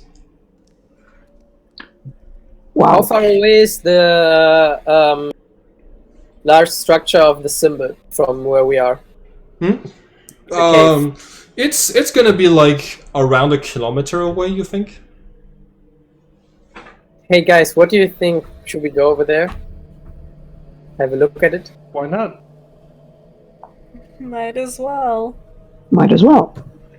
I go with my jetpack. I knew you were gonna do that. All right. So you concentrate for a second, trying to activate your jetpack, and it does nothing. It takes a little bit of testing for you to realize that like it activates automatically when you jump, and then you can control it with your arms by like going a little bit Superman. Okay then. So I go to the end of the cavern. Can I go more Iron Man than Superman? Regarding the directions of the arms. Yeah, you can do that. Yeah, it can be Then I do more. that. Yeah, okay. You've got extra like directional rockets at the bottom of your feet and of your hands to help you Oh stay. yeah. Cool. I'm going. Can I? I'm gonna try and use my tail to like anchor myself to the ground and say someone trying to shove me down. Just test out the strength. I'll shove you down. I You turn try. around. I Alright. go into a runner position and I charge at him with my jetpack. Okay, so you are making a charge maneuver, giving you a Yep. plus 20 death. Thing is, I saw something about that. No. Wait a minute. Yeah, it's gonna be. No, I just add damage with my ability. Okay, you add damage when you're charging. Got it. Yeah, that's your special talent. Okay. So, Zex, you are probably going to be doing a life roll to try to avoid getting moved against Mitya's death roll. And And I do, because I know there's something like this. I do a knockout attack, the kind that... yeah, Should I have that's kind of what I was assuming. It's not gonna Okay. do any damage. Zex, you are. Oh no, you're not rolling for life. You're going to roll with the arms stat, which is, if I remember correctly, 75. So roll. Okay, so give me 1 second. /R 75. What's your immersion right now, Zex? 6. Plus 6.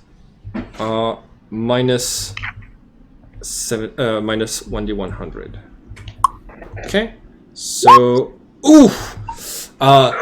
you have like you can tell that you have a very good strength, but you probably anchored the metal claw in a brittle part of the ground that's like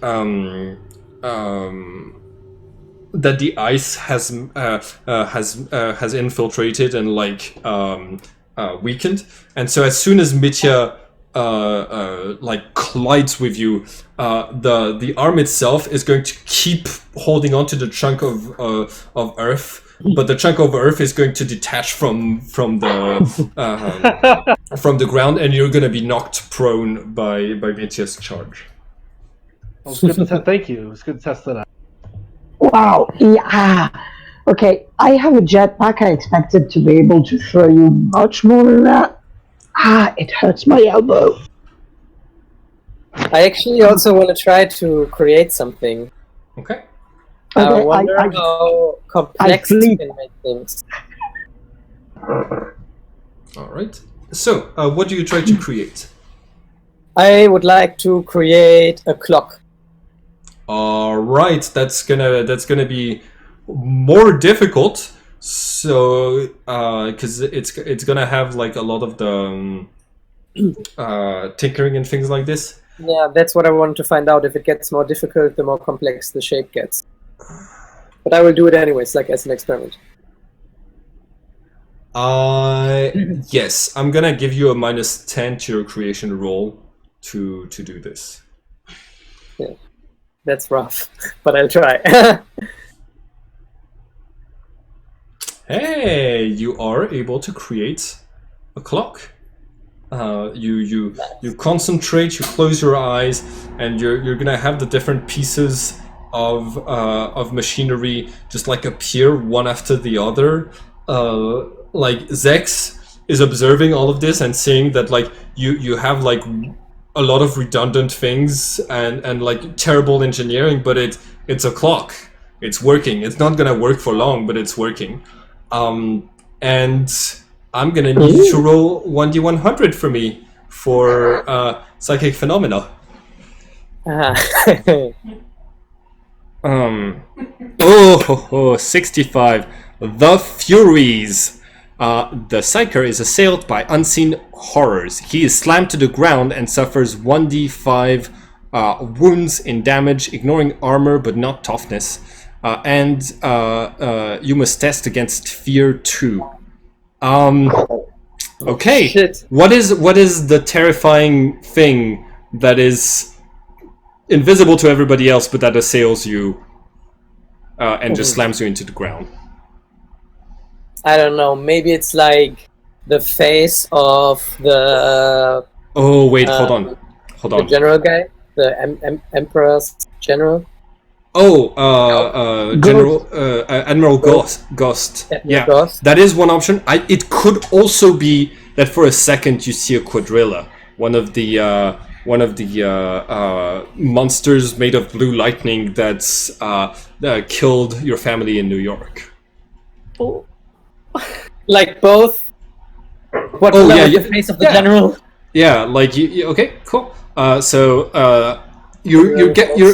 You're actually going to see you're actually going to see one that's hold on, no. You're actually going to see one that's based on one of your memories. This is what they looked like, right?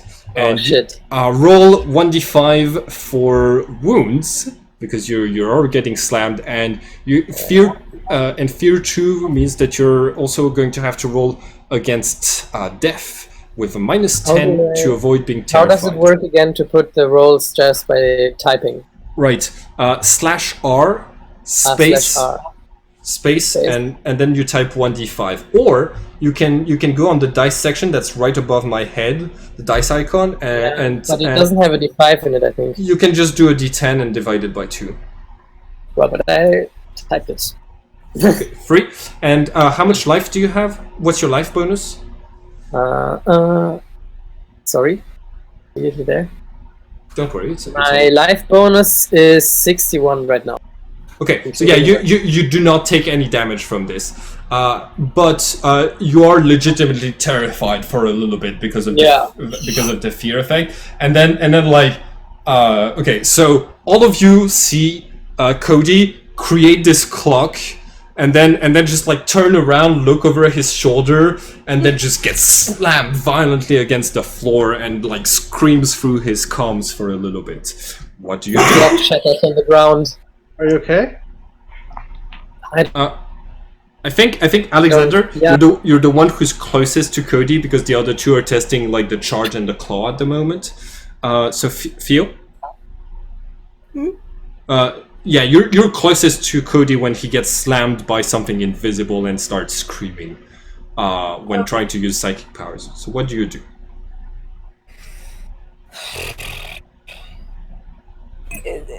My first instinct would be to like. So I just see him like scream. Yeah, you just see him getting slammed to the floor by an unseen force and just like scream in terror as if trying to defend himself from something that you all cannot see. I will pull out my power sword and stand over him defensively. Okay. All right. So yeah, you see him essentially pointing into the direction that he seems to protecting himself against a certain direction, like there's an enemy there. And when you move your power sword in this direction, it kind of appeases him. Cody, you see Alexander just ripping through the quadrilla with his sword, and the illusion just fades. It's so strange. It's like a hallucination, but it's still really dangerous. It could have hurt me. What was it?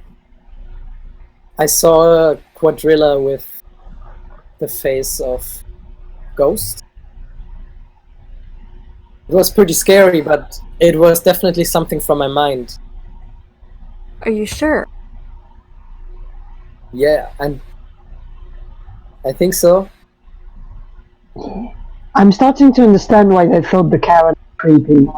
Ugh, this whole training thing is just... But It's not just fear effects in when you roll for stuff like this. You've just been getting a lot of fear effects. Knowing the warp, these are pretty tame. Yeah. Yeah. But imagine, guys, we can do crazy things with this. Yeah. Just have to learn these skills. So I have a question. Can I try and use my elect 2 inductors? What? I think your electroinductors allow you to charge objects to have to charge objects that have that need electricity or to drain electricity from them. Right now, there is no such device around here. But they say bioelectric. I'm trying to look. What is a bio? Is that like? Oh, signals from- that's basically your heat energy being transformed into electricity.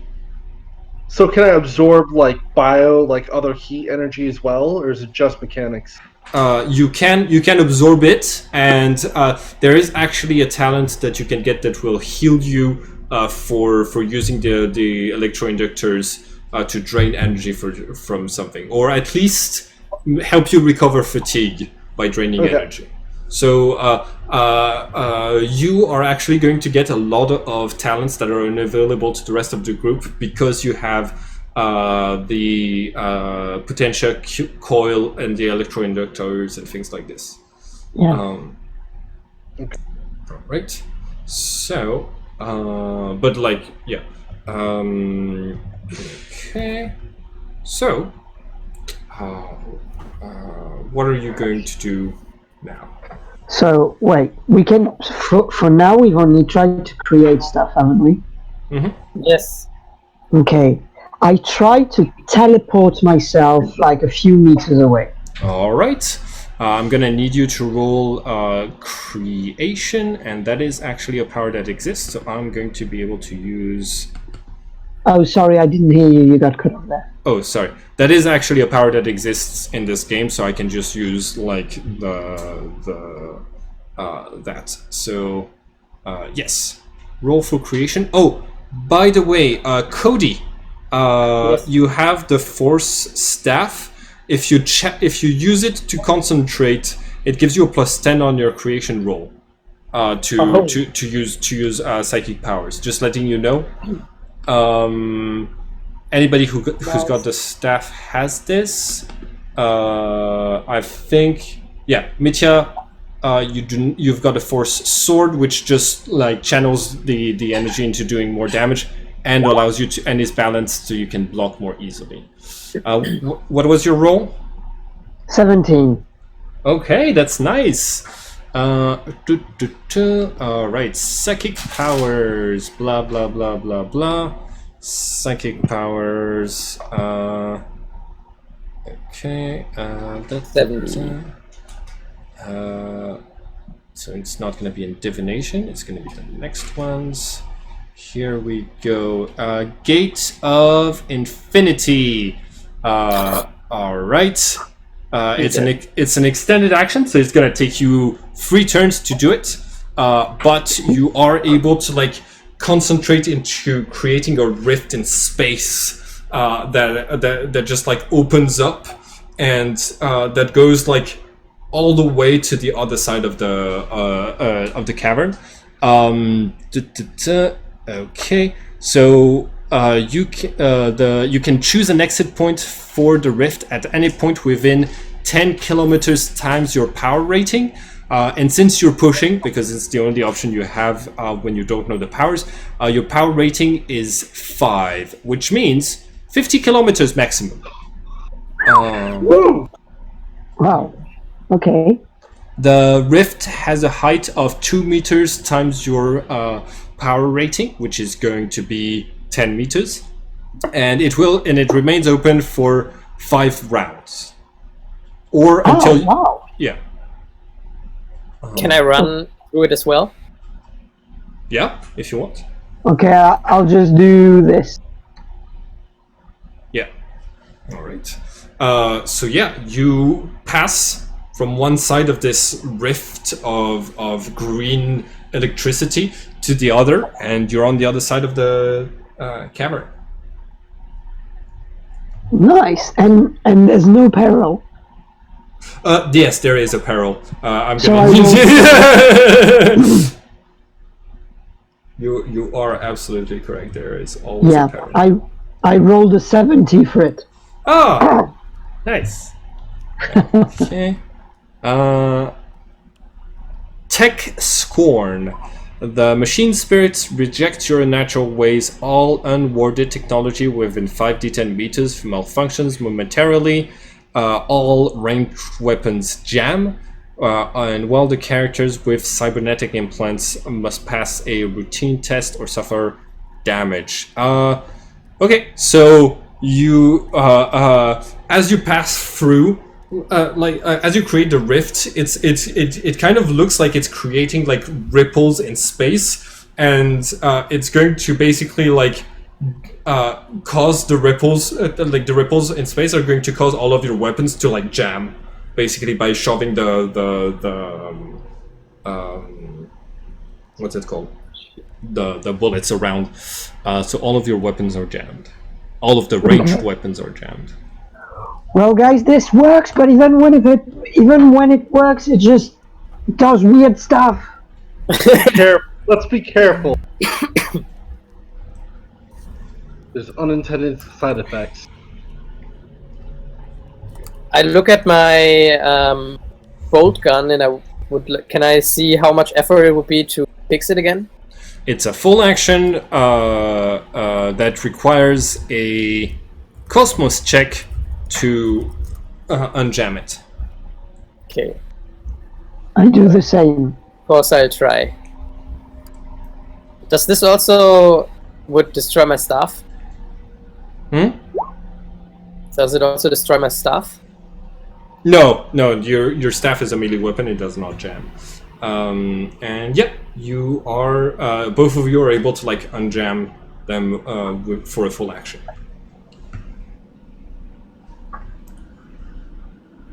Now the thing is, the side effects are also going to affect enemies. So when you have so like I've had a like the game where I was playtesting this system, where the player just missed activating all of the powers, but because he was fighting against like an army of people, they were just harassed by the side effects that he was creating, and he won the battle from not successfully using any of his powers. Nice. All right. Okay, so this training moment is a perfect moment for us to do the level up. All of you can write an extra 5 facts maximum into your character sheet that pertain to past events. So it has to be events that have been recent. You can highlight different parts of the mission or things like this, as long as they are true. So if you talk about Akina's death, it's going to raise your death room. If you talk about how you cherish his sacrifice. It could, by creating a bathtub, it could be it could raise your creation rune. If you talk about like a renewed passion for life, it could raise your life rune. So all of you can write those down. You can also all select either a talent or a psychic power that you can use without side effects. And the last thing is one armor upgrade, which is either going to make to give you a new weapon, upgrade one of your existing weapons, or upgrade your armor to make it more resistant.